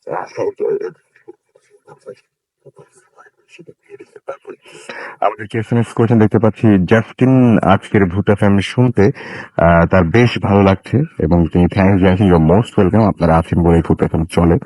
আমাদেরকে নাসির সোমা চট্টগ্রাম থেকে এসএমএস করেছেন, এবং তিনি বলছেন তারা আশা করছেন যে আজকের ভূত এফএম অনেক ভালো হবে। সালাউদ্দিন আমাদের এসএমএস করেছেন এসএসসি পরীক্ষা দোয়া করতে বলেছেন। আমি সমস্ত এসএসসি পরীক্ষার্থী যারা রয়েছেন তাদের যেন দোয়া রাখি, আপনাদের পরীক্ষা অনেক ভালো হোক সেটাই আশা করবো। রবিবার থেকে আপনারা পরীক্ষায় বসছেন, আশা করবো যে আপনাদের পরীক্ষাটা অনেক ভালো হয়। শাওন আমাদের এসএমএস করেছেন এবং লিখেছেন আজকের স্টোরিগুলো অসম রাসেল ভাই। আমাদেরকে মেহরা এসএমএস করেছেন, মেহরা 99 লিখেছেন আই লাভ ভূত এফএম এন্ড আই লাভ, তিনি এই ভূত এফএম সবকিছু পছন্দ করেন সেটা লিখেছেন। পুষ্পিতা আমাদের এসএমএস করেছেন, তিনি লিখেছেন যে অনেকদিন পর এসএমএস করলেন তিনি, যেহেতু পড়া হয় না বাট কখনো তিনি ভূত এফএম মিস করেন না। আজকে তার মন খারাপ, তাই শুনতে আরো ভালো লাগছে। হীরা আমাদের এসএমএস তার মানে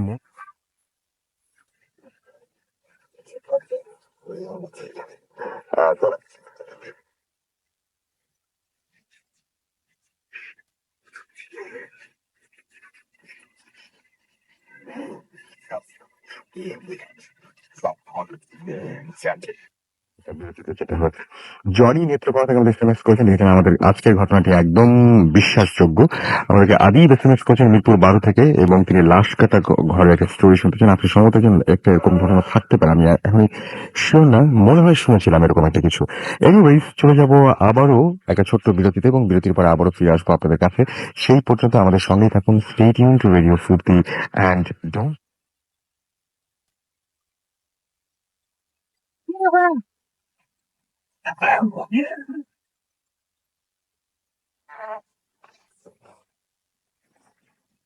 আসসালামু আলাইকুম রাসেল ভাই, আমার নাম নাফিসা চৌধুরী, আমি ইউএসএতে থাকি। আজকে আমি যে ঘটনাটি বলবো এটি একটি আমার জীবনের দুর্ঘটনাও বলতে পারেন। আমার বিয়ে হয় 2002 সালে।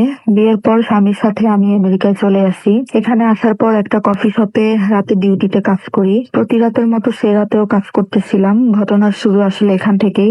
রাত 2টা কি 3টার দিকে আমি ওয়াশরুমে যাই। ওয়াশরুমে যাওয়ার কিছুক্ষণ পর ভেতরে লাইট অফ হয়ে যায়। এখানে কারেন্ট যাওয়ার তো কোনো প্রশ্নই আসে না। লাইট বন্ধ হয়ে যাবে কেন, এই ভেবে খুব ভয় পেতে থাকি। ভেতর থেকে চিৎকার করতেছিলাম, মনে হইতেছিল যে আমার কথা কেউই শুনতে পাচ্ছে না। বাইরে সামান্য কিছু আলো এসে দেয়ালে পড়ছিল, আমার ছায়াটা আমি দেয়ালে দেখতে পাচ্ছিলাম, কিন্তু লক্ষ্য করলাম যে আমার ছায়ার পিছনে আরেকটা ছায়া দাঁড়িয়ে আছে।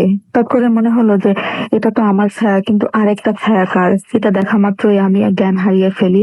যখন চোখ খুলি দেখি যে বাসার বিছানায় শুয়ে আছি, এবং পরে শুনতে পাই আমার বস আমার স্বামীকে ফোন করে ঘটনা বলে আমি ওয়াশরুমের সামনে জ্ঞান হারিয়ে পড়েছিলাম। এই ঘটনার 1 মাস পরে আমি আল্লাহর রহমতে সন্তান সম্ভবা হই। একদিন দিনের বেলায় সোফায় শুয়ে আছি, লক্ষ্য করলাম যে আমাদের কিচেন থেকে একটা 3-4 বছরের বাচ্চা মেয়ে ডাইনিং রুমের দিকে এসে মিলিয়ে গেল।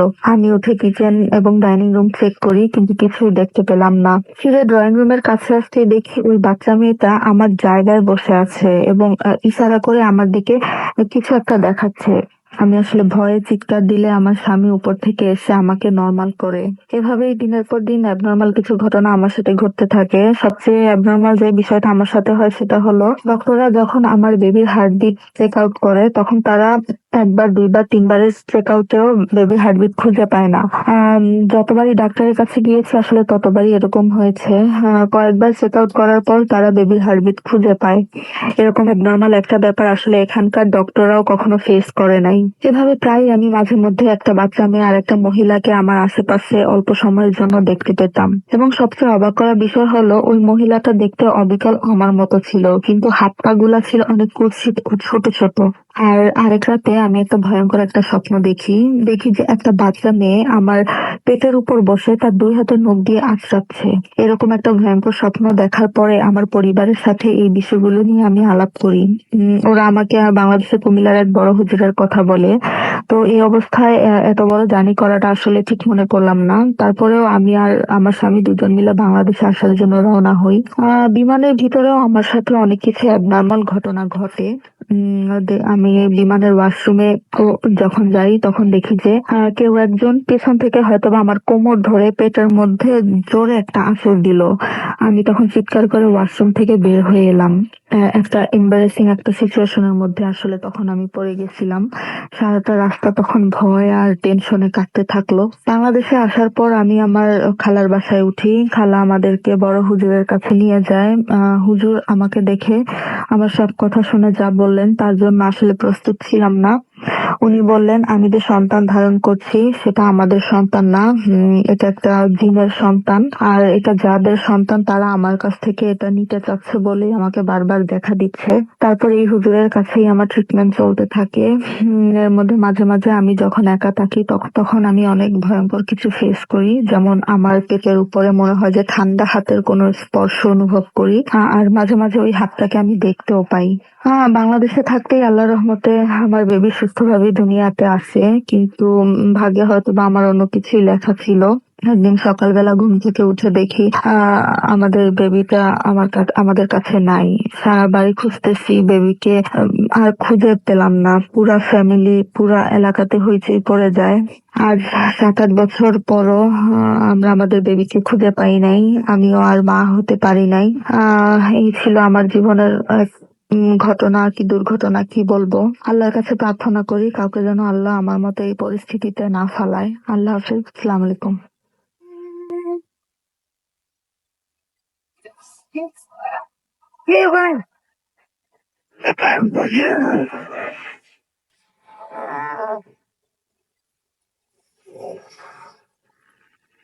শুনছিলেন একটা রেকর্ড ফাইল, শুনছেন সব সময়ের রেডিও ফুর্তি, বাংলাদেশের সর্ববৃহৎ রেডিও নেটওয়ার্ক। চলছে ভূত এফএম, আর ঘড়িতে সময় রাত 12:59। এবং আমরা যেরকম বলেছিলাম আপনাদেরকে যে অনেক বড় একটা ঘটনা আমরা দিয়ে শুরু করেছিলাম, আমরা সেই ঘটনা এখনো শেষ হয়নি। তো আমরা আপাতত সেই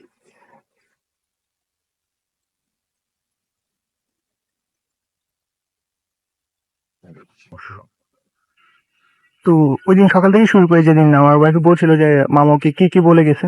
তো মামাকে আরেকটা জায়গায় বলছিল যে বাসাটা নাকি খুব ভালোভাবে বন্ধ হয়নি। তো বাসাটা বন্ধ না হওয়ার কারণেই যেটা বললাম, তো আজান না দেওয়ার কারণে অর্ধেক বাসা আটকে গেছে, আর যারা বাইরে ছিল ওরা বাসায় আসতে পারতেছে না, যেহেতু এটা বিষয়টা আড্ডাখানা ছিল। আর এর কারণে ওনারা আমাদের উপর ক্ষেপে গেছে যে আমরা এই কাজটা কেন করলাম, ওনারা তো আমাদের কোনো ক্ষতি করতেছিল না।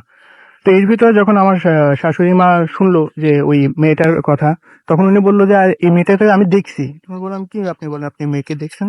বলে, হ্যাঁ। কি হয়েছে? তো আমাদের যে বাসাটা ছিল, বাসার প্রত্যেকটা বারান্দা ছিল খোলা, ওটাতে গ্রিল ছিল না। তো ডাইনিং রুমের এখান দিয়ে একটা বারান্দা ছিল। তো সবসময় এখানে মানে যারা কাজ করতো বা যারাই আসতো সবসময় এখানে একটা হাসি আওয়াজ বা নুপুর আওয়াজ সবসময় শুনতে পেতো। তো উনি একদিন দেখে যে কি এই বারান্দা গ্রিলে বেয়ে কে জানি এখান থেকে একটা মেয়ে উঠে আসছে। তো ছোট মেয়ে উঠে আসছে। তো উনি তো দেখে অবাক যে মেয়ে এদিক দিয়ে বেয়ে বেয়ে উঠে কিভাবে আসলো। তো বলেছে যে তুমি কে? ও কোনো জবাব দিচ্ছে না। পরে দেখে যদি মনে হলো যে কোনো কাজের টাইপের বা একটা মেয়ে ওই টাইপের একটা মেয়ে। তারপর জিজ্ঞেস করলো, তুমি এখানে কি করছো? পরে ও কিছুই বলতেছে না। পরে বললো যে তুমি চলে যাও। তো ও যাইতে যাচ্ছে না। তো যাইতে যাচ্ছে না, আর এর ভিতরে মা বুঝলো যে না, ও আসলে স্বাভাবিক কিছু না। পরে মা আয়াতুল কুরসি পড়লো। আয়াতুল কুরসি পড়ার পর দেখছে যে না, ওর কোনো কাজই হচ্ছে না। তো পরে বুঝতে পারলো যে না, আসলে এটা জিন না। জিন হলে আয়াতুল কুরসিতে হয়তো একটু হলে কাজ করতো। পরে মা বুঝতে পারছে যে এটা খারাপ কিছু, অন্য কিছু প্রেতাত্মা টাইপের। তো উনি শুধু হাসপাস সেদিন হাত শুরু করে। তো এর ভিতরেই আমার এই ছোট ভাইটা যে সারা বছর সে আসে মাদ্রাসা থেকে। তো ও তার দিকে ক্ষেপে একদম মানে মনে হয় ওকে খেয়ে ফেলবে এরকম একটা মানে চাউনিতে তাকায় থাকে। তখন আমার মা দোয়া পড়ে ওর গায়ে ফু দেওয়ার পরেই ও এখান থেকে লাফায় লাফ দিয়ে নেমে যায় ওই বারান্দা দিয়ে। তো এরপরে যখন আমরা শুনলাম, তো তখন আমরা পুরোপুরি ক্লিয়ার হই যে আসলে এই যে বোরকালিকে দিয়ে যে কাজগুলা এই মেয়েটাই করাচ্ছে। তো তারপর যেহেতু বাসা পুরোপুরি বন্ধ হয়নি, তো আমার মামা যে দোয়াটা দেখাই দিয়ে গেছিল এই দোয়াটা বললো যে প্রত্যেকটা দরজা দরজা লিখে দিতে। তো আমি তো আরবি লেখা পারতামই না একদম। তো এক মানে এতই ভয় পাইছি যে একদিন আমি আরবি লেখা শিখে গেছি। তা আমি নিজেই লিখে প্রত্যেকটা দরজা লাগাই দিই। তো আমাদের একটা ভুল যেটা হয়েছিল সেটা হচ্ছে মানে দোয়া লাগানোর সময় উপরে প্লাস্টিক দিতে হয়। আমি সেটা দিই না, আমি শুধু দোয়াটাই কষ্টের দিয়ে লাগাই দিছি। তো প্রথম দিন ভালো ছিল, কিন্তু যেদিনে লাগাইছি সেদিন আমরা যেটা ফিল করেছি সেটা হচ্ছে আমরা ওই রুমে বসেছিলাম, কিন্তু গেস্ট রুমে তো মূলত সমস্যাটা বেশি ছিল। তো গেস্ট রুমের দরজাটাতে মানে খুব জোরে ধুম ধুম করে কে যেন বাড়ি দিচ্ছে, মানে ঢুকতে তো পারছে না। তো মানে খুব জোরে সাউন্ড হচ্ছে যে আমরা এর পাশ থেকে শুনতে পাচ্ছি। যাই হোক, পরে বুঝতে পারলাম যে না, দোয়াটা কাজ করতেছে। তো দুদিন পর দেখি যে আবার যে সেই বাসার ভিতরে আবার টুকটাক আবার ডিম গায়েব হয়ে যায়, খাবার গায়েব হয়ে যায়। পরে বুঝলাম যে যে মানে এই যে দোয়াটা যে খালি ছিল, এটাতে কোনোভাবে কুফরি করে দোয়াটা আবার নষ্ট করে দিছে। তো এর ভিতরে মামা আরেকবার আসছে, এসে আমাদের সাথে কথা বলছে। তো উনি বলতেছে যে ওনার দ্বারা এই বাসটা বন্ধ করা সম্ভব না, উনি কিছুই করতে পারতেছেন। ওনার সাথে তখন আমি নিজেও কথা বলছি। তো উনি যখন বলে যে এটা তোমাদের করতে হবে, তো এরপর আমি আমার এক খালাতো ভাই মানে ওই যে গ্যারেজের চালুর উপরে বসে আমি আমার ওয়াইফও আমার খালাতো ভাইয়ের সাথে কথা বলতেছিলাম যে আমার নানা ভাই এরকম ময়মনসিংহের এক পীরকে চিনেন, তো ওনাকে বলে যাতে উনি এসে বাসাটা বন্ধ করে দেয়। নানা ভাইয়ের সাথে যেহেতু অনেক ভালো সম্পর্ক। তো আমরা এই কথাটা বলতে দেরি, তো আমাদের পিছেই ছিল রাস্তা। তো রাস্তাটা অনেক মানে নীরব ছিল, আর পাশে কিছু ইট রাখা ছিল রাস্তার পাশে। তো দেখতেছি কে একজন যেন ইটগুলাকে নিয়ে মানে রাস্তা মাঝখানে থ্রো করতেছে, ঠাস ঠাস করে আওয়াজ হচ্ছে। আমরা তো পুরো অবাক, এরপরে হাত দিয়ে সবই একসাথে ফেলাই দিছে। কারণ আমার ওয়াইফ তো অনেক ভয় পাইছে, আমি তো আবার চোখে তাকিয়ে আছি যে কথাটা বলতে দেরি আর মানে রিয়েকশন হতে দেরি নেই, বাইরে সব ফেলাই দিচ্ছে। মানে যারা আসতে পারতেছিল না তারা তো বাইরে আটকে আছে, তো তারা এই কাজটা করছে। তো করার পর আমরা সাথে সাথে ওইখান থেকে চলে আসি বাসায়। তো বাসায় আসার পর তো ওই এর ভিতরে আবার ওই মাওলানাকে অনেক জোরাজুরি করি। পরে মাওলানা আসে। তো আসার পর মাওলানার কাছে সব ঘটনা খুলে বলি যে আমাদের সাথে কি কি হইতেছে। তো উনি পরে আমাদেরকে বলে যে বাসা বন্ধের কিছু সিস্টেম দেখায় দেয়, যে আবার আজান দিয়ে যে দুটো বোতল এখান থেকে উঠাই ফেলতে হবে, যখন আজান দিবে তখন গাড়তে হবে। তো এর ফলে কিভাবে উঠাই ফেললে যখন আজান দিবে সব চলে যাবে, তখন গাড়লে বাসাটা পুরোপুরি বন্ধ হয়ে যাবে। এরপর উনি আবার বাসার ভিতরে রাখার জন্য 4টা বোতল দিয়েছেন 10। যাই হোক, এভাবে আমরা করলাম। তো করার পর একদিন আমি আর আমার ওই ছোট শালাটা শ্যালক ওকে নিয়ে আমরা বাইরে গেছি প্রায় রাত 10টার পর একটা ওষুধ আনতে। তো বাইরে গেছি তখন ওই এলাকাটা খুবই নীরব হয়ে গেছে। তো হঠাৎ আমাদের আসার পথে একটা পুলিশ ফাঁড়ি ছিল, পুলিশ ফাঁড়ির লাইটটা রাস্তায় পড়তেছে। আমরা হঠাৎ দেখি যে কি মানে একটা ছায়া বোরকার, ওই বোরকালেরই একটা ছায়া পড়ছে রাস্তায়। আমার শ্যালকটা ওই সাইডেই ছিল আর কি, পুলিশ ফাঁড়ির সাইডে ছিল, আমি বাম সাইডে ছিলাম। তো তখন আমরা যখন দেখলাম বোরকালি হুট করে এর থেকে 5টা হয়ে গেছে। তো 5টা হয়ে গেছে এবং ছায়ের ভিতরে 5টারই চোখ দেখা যাচ্ছে। তো এটা দেখে মানে আমার ছোট ওই শ্যালকটা আর আমি অনেক ভয় পাই, আর আমার আয়াতুল কুরসি পড়তে পড়তে আমরা দৌড় দিয়ে বাসায় চলে আসি। তো এর পরের দিনই ওই দিন ওখানে তখনও রোজা ছিল, তো এর পরের দিন সকালে আমরা ওই বাসে এক সাইডে একটা বারান্দায় বসেছিলাম আমি আর আমার ওয়াইফ। তো আমাদের পাশে একটা কনস্ট্রাকশন বিল্ডিং এর কাজ চলতেছে। তো হুট করে আমাদের মানে এর ভিতরে আমরা একটু ঘুমাইতে পারি না সমস্যার কারণে, বাসার ভিতরে ঢুকতে পারি না, কিন্তু সমস্যাগুলো তখন বাইরে দিয়ে হয়। তো আমরা হঠাৎ এক জায়গায় চোখ আটকায় যায়, দেখি যে মানে কনস্ট্রাকশন বিল্ডিং এর একটা কোনায় এক বোরকালি দাঁড়িয়ে আছে, একদম পুরো ভিজুয়াল আমরা দেখতেছি, মানে পুরো দৃশ্যমান আমরা ওকে দেখতেছি। তো যখনই কনস্ট্রাকশন বিল্ডিং এর কোনো শ্রমিক ওদিক দিয়ে যায় ও অটোমেটিক্যালি হালকা হয়ে যায়, আবার যখন চলে যায় তখন ও আবার দৃশ্যমান হয়ে যায়। তো আমরা অবাকে তাকিয়ে আছি, ও আমাদের দিকে তাকিয়ে আছে। তো পরে মানে আমাদের ওকে দেখতে দেখতে আমাদের শরীরে তেমন একটা ভালো লাগতেছিল না, দেখুন আমরা ওই বারান্দা থেকে সরে আবার আমাদের রুমে চলে আসি। তো মানে সমস্যা কোনো কুল পাচ্ছিলাম না, চারদিকে সমস্যা। এর ভিতরে আমি একদিন এই আমার নিষেধ ছিল আর কি, মানে সেফটি চলার। তো আমি কেয়ার করে নিয়ে আমি একদিন হুন্ডা নিয়ে বাইরেছি। তো বাইরে হচ্ছে আর আমাদের ওইদিকে একটা মার্কেটের সামনে দিয়ে আমি যাচ্ছি, তো একটা সাইকেলকে আমি ওভারটেক করতেছিলাম। বাট মানে আমি নিজে এখনো অবাক যে আসলে কিভাবে ঘটলো। তো সাইকেল আর এটা পাশাপাশি মানে মনে হলো যে কেউ এটাকে হাত দিয়ে ধরে আমার উপর ছিটকে মারছে, আমার উপর থ্রো করছে আমার বাইকের উপর, আর আমি বাইক নিয়ে ঠাস করে পড়ে গেলাম। এরপরে সাইকেলে একটা ছেলে ছিল, ছেলেটা ওইটা সুন্দর চলে গেল, ছেলেটা কিছুই হলো না। আমার এদিকে হাতটা ছিলে গেছে, বাইক বাঁকা টাকা হয়ে গেছে, বাইকের চাকা ভাগ হয়ে গেছে। আমি তো পুরো অবাক যে কি হলো, মানে এটা কিভাবে সম্ভব। পরে বাসা যা বললাম, পরে আমার ওই মামা আবার আসছে, মামাকে বললাম, মামা বললো যে সমস্যাটা এখান থেকেই। তো এইভাবে তো কন্টিনিউসলি সমস্যা চলতেই আছে। তো আরেক দিনের ঘটনা যেটা, সেটা হচ্ছে আমরা তখন বাসায় মানে আমাদের রুম গুলোতে ঘুমাতে পারতাম না। তো আমরা চলে গেছিলাম মায়ের রুমে, মায়ের সাথে একসাথে ঘুমাতাম। তো আমরা এই যে বাইরে দেখতেছি যে মায়ের রুমে টোকা দিতেছে, তারপরে বাইরের গ্লাসগুলোতে খুব জোরে জোরে বাইরে দিতেছে। তো এইভাবে আমাদের রাত কাটতো, ঠিকভাবে ঘুমাতে পারতাম না। তো এই গত রোজার ঈদে আমার শাশুড়ি ওনার আমার গ্রামের বাড়িতে গেছে, আমার নানা শ্বশুর উনি স্ট্রোক করছিল, ব্রেন স্ট্রোক করছিল।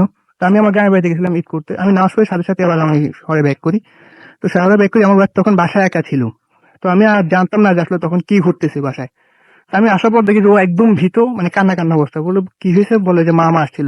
কি হয়েছে মামা, বলে যে এই বাসায় যারা ছিল, যারা আছে, এরা এত পরিমাণ খেপছে যে মামা ছোট ছেলেকে পর্যন্ত তাবিজ করে বসে আছে যে একটা পুতুল নিয়ে না মামার সামনে নিয়ে গেছে, যে মামা যদি আমাদেরকে আরেকটু বিন্দু মতো হেল্প করতে চায় ওইখানে সুচ ফুটাই দেবে এবং মামার ওই ছেলেটা মারা যাবে।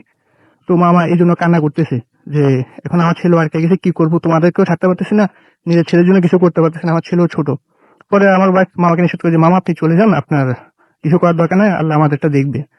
তো মামা চলে যায়। তো এরপরে আমি আমার আমার ওয়াইফকে বাসায় রেখে আমি খাবার আনতে যাই, দুপুরে খাবার আনতে বাইরে যাই।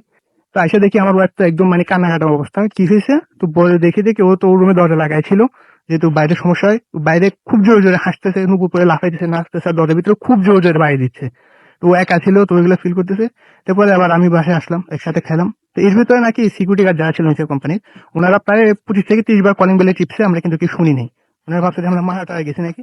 এরপরে আবার ফোনে আমার শ্বশুর বা উনি ফোন দিয়েছিল, পরে কথা বললো যে বাবু বুঝলো যে না, মানে বাসায় আমরা শুনি নাই, আমরা ঠিক আছি। তো যাই হোক, সন্ধ্যার সময় যেটা হচ্ছে সেটা হচ্ছে যে আমরা বসে আছি, বাসায় কেউ নেই, পুরো বাসায় খালি। হুট করে আমার মায়ের মানে বুঝাতে যায় যে কোন রুমে কি হচ্ছে। তো আমার মায়ের দরজার ভিতরে দুটো টোকার আওয়াজ হলো। তারপর দেখলাম অটোমেটিক্যালি আমরা শুনতেছি যে দরজাটা খুলে গেছে, দরজাটা লাগতেছে, লাগাইতেছে, মানে কেউ আসতেছে যাইতেছে, টুকটাক আওয়াজ শুনতেছি। তো যাই হোক, আধা ঘন্টার মতো এরকম চললো, এরপর অফ হয়ে গেছে। এরপর আবার শুনেছি কি বাথরুমে যাইতেছে, আসতেছে, দরজা খুলতেছে, লাগাইতেছে, এরকম এক বিকট অবস্থা। তো মানে আমরা তো মানে সারাতে ভয় ঘুমাইতে পারিনি, তো এই কারণে আমার শ্বশুর শাশুড়ি ওনার পরের দিনই চলে আসে, আমরা ঘুমাইতে পারিনি এই কারণে। তো যাই হোক, এই বাসায় তো সমস্যা লাগাতার। তো আস্তে আস্তে যখন এই যে বান্দাটা হলো, এরপরে আমি নিজে অনেক দোয়া আস্তে আস্তে বই ঘাটে দোয়া বাইর করি। তো দোয়াগুলো আমি লিখে লিখে ওয়ালে লাগাই দিই। তো এরপরে আস্তে আস্তে আমি আরো নামাজ টামাজ শুরু করি, নিজেকে অনেক পবিত্র রাখার চেষ্টা করি, সবসময় সুগন্ধি মাখি। তো এগুলোর কারণে আস্তে আস্তে এগুলো দূরে সরে যায়। তো এরপরে আমরা ওই বাসাটা পাল্টায় ফেলি। তো পাল্টায় ফেলে আমরা ঢাকা থেকে ঢাকায় চলে আসি। এখন কেমন আছেন আপনারা? এখন কিছু ঘটনা যদি বলি, ঢাকা আসার পর আমরা মিরপুরে একটা বাসা থাকতাম। তো এই বাসায় ওইগুলো কেন্দ্রিক ওদের মানে সম্পর্কিত অনেকজন নিয়ে ছিল, যারা টুকটাক সমস্যা করতো। অনেক সময় দেখা যায় আমার ছোট শালার ওর সাইকেল বাঁধার শিকল ছিল, শিকল নিয়ে কেউ বাইরে খেলছে, খুব জোরে জোরে আওয়াজ হচ্ছে। এর ভিতরে সবচেয়ে যেটা ভয়ঙ্কর ছিল সেটা হচ্ছে যে মানে দুটো টেডি বিয়ার পুতুলের কাহিনী আর কি, যে আমাদের ওয়াইফাই দুটো টেডি বিয়ার ছিল, এগুলা খাটের বক্সের ভিতর রাখা ছিল। তো হঠাৎ আমাদের রাস্তায় মানে টুকটাক আওয়াজে ঘুম ভাঙে যে রুমে আওয়াজ হইতেছে। তো উঠে দেখি যে কি টেডি বিয়ার পুতুল দুটাই ফ্লোরের ভিতরে হাঁটতেছে। আমরা তো পুরো মানে অবাক যে কি হইতেছে, এটা পুতুল হাঁটতেছে। সবসময় মুভিতে দেখি এটা, এখন বাস্তবে দেখতেছি এই ধরনের ভূতের কাহিনী। তো পুতুল হাঁটতেছে আর এমন ভাব করছে মানে একটা একটা সাথে কথা বলতেছে। তো ওরা হাঁটতেছে, হঠাৎ করে লাফ দিয়ে খাটের উপর উঠলো, উঠে বসে কথা বলতেছে। তো এর ভিতরে আমি হঠাৎ বললাম যে কি হইতেছে। এটা বলার সাথে সাথেই ওরা আমাদের দিকে তাকালো, তাকে দুটা লাফ দিয়ে দুই কোণে ঢুকে গেল আল্লাহ। তো বাস এখানে পুরো এগুলো স্টপ। তো তারপরে আবার এই ঢাকা বাসা থেকে অনেক সমস্যা হচ্ছে, যেমন আমি উজু করতে গেছি, তো হাতে অনেক সময় স্পর্শ পাইতাম। তো বাইরে দেখে দেখি আমার ডান হাতে 3টা কাটা, আবার বাম হাতে 1টা কাটা। তো অনেক সময় দেখা যেত আমাকে ফোন দিয়ে পর্যন্ত বিরক্ত করতো। আচ্ছা, এখন মোটামুটি আপনি বলছেন যে ভালো আছেন। তো অনেকেই দেখা যায় যে মানে আপনি আপনি আগে আপনি বলছিলেন যে আপনি এরকম ধরনের আগে কি খুব বিশ্বাস করতেন এরকম যে আসলেই এরকম ঘটনা মানুষের জীবনে ঘটতে পারে? এরকম ঘটনা কি আগে মনে হতো আপনার কখনো? আসলে আমি আগে অনেক কিউরিয়াস ছিলাম, আমি নিজে প্ল্যান সেট করেছি। তো কিন্তু পরে আপনার জীবনে পরে এমন হবে সেটা কল্পনা করতে এখন পারিনি, কল্পনা করে লিমিট ক্রস। একদম। ঠিক আছে। অনেক ধন্যবাদ আপনাকে। আমরা পরবর্তীতে আবারও যদি সময় পাই আপনার কাছে আবারও ফিরে আসবো। আমাদের আরো কিছু অতিথি আছেন, আমরা তাদের কাছ থেকে ঘটনা শুনবো এবং এর মাঝখানে আমরা বেশ কিছু এসএমএস ও পড়তে চাই।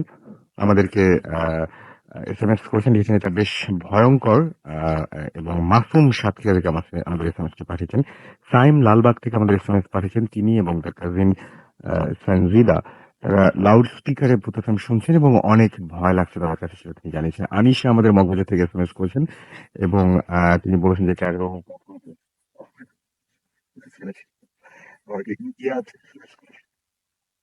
এবং আমাদেরকে এসএমএস করেছেন সাজু এবং আমার সাজু সরকার ময়মনসিংহ ক্যান্টনমেন্ট থেকে তিনি এসএমএস করেছেন। রকিবুল এস উহা আচ্ছা সুহান হবে বোধহয় এসএমএস করেছেন আমাদেরকে, এসএমএস করেছেন আমাদেরকে প্রিয়ন্তী এবং আমাদেরকে এসএমএস করেছেন দেখতে পাচ্ছি শ্রেয়া আহ, এবং এবং আমাদের তিনি বলেছেন যে ভূত বলে কিছু নেই বলেই মনে হয়। আমাদেরকে এসএমএস করেছেন দেখতে পাচ্ছি। এছাড়াও তোফায়েল মেঘলা আকাশ এবং আমাদেরকে আচ্ছা আমাদেরকে এসএমএস করেছেন দেখতে পাচ্ছি আহ, আরাফ আরাফ স্যাম এবং তিনি বলছেন যে সেকেন্ড যে ঘটনাটা সেটা তার কাছে অসম লেগেছে। আমাদেরকে এসএমএস করেছেন দেখতে পাচ্ছি। এছাড়াও শামীম, এছাড়াও আমাদেরকে এসএমএস করছেন আরো অনেকেই। আপনি যদি এসএমএস করতে চান তাহলে মোবাইলের মেসেজ অপশনে গিয়ে উজ্জ্বল ঢাকা থেকে এসএমএস করেছেন।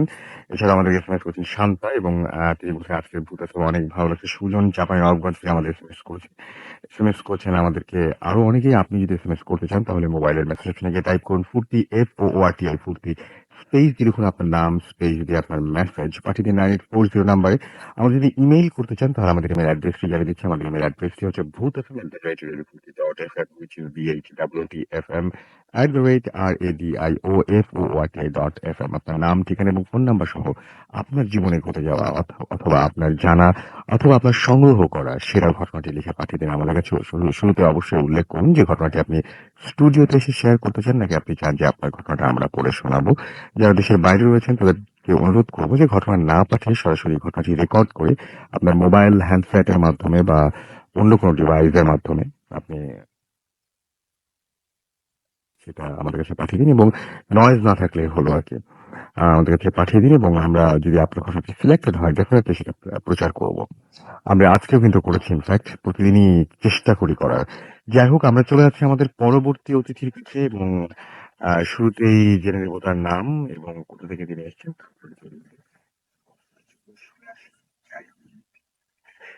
নাম হ্যালো নিসারাস, আমি মামুনা হাসান।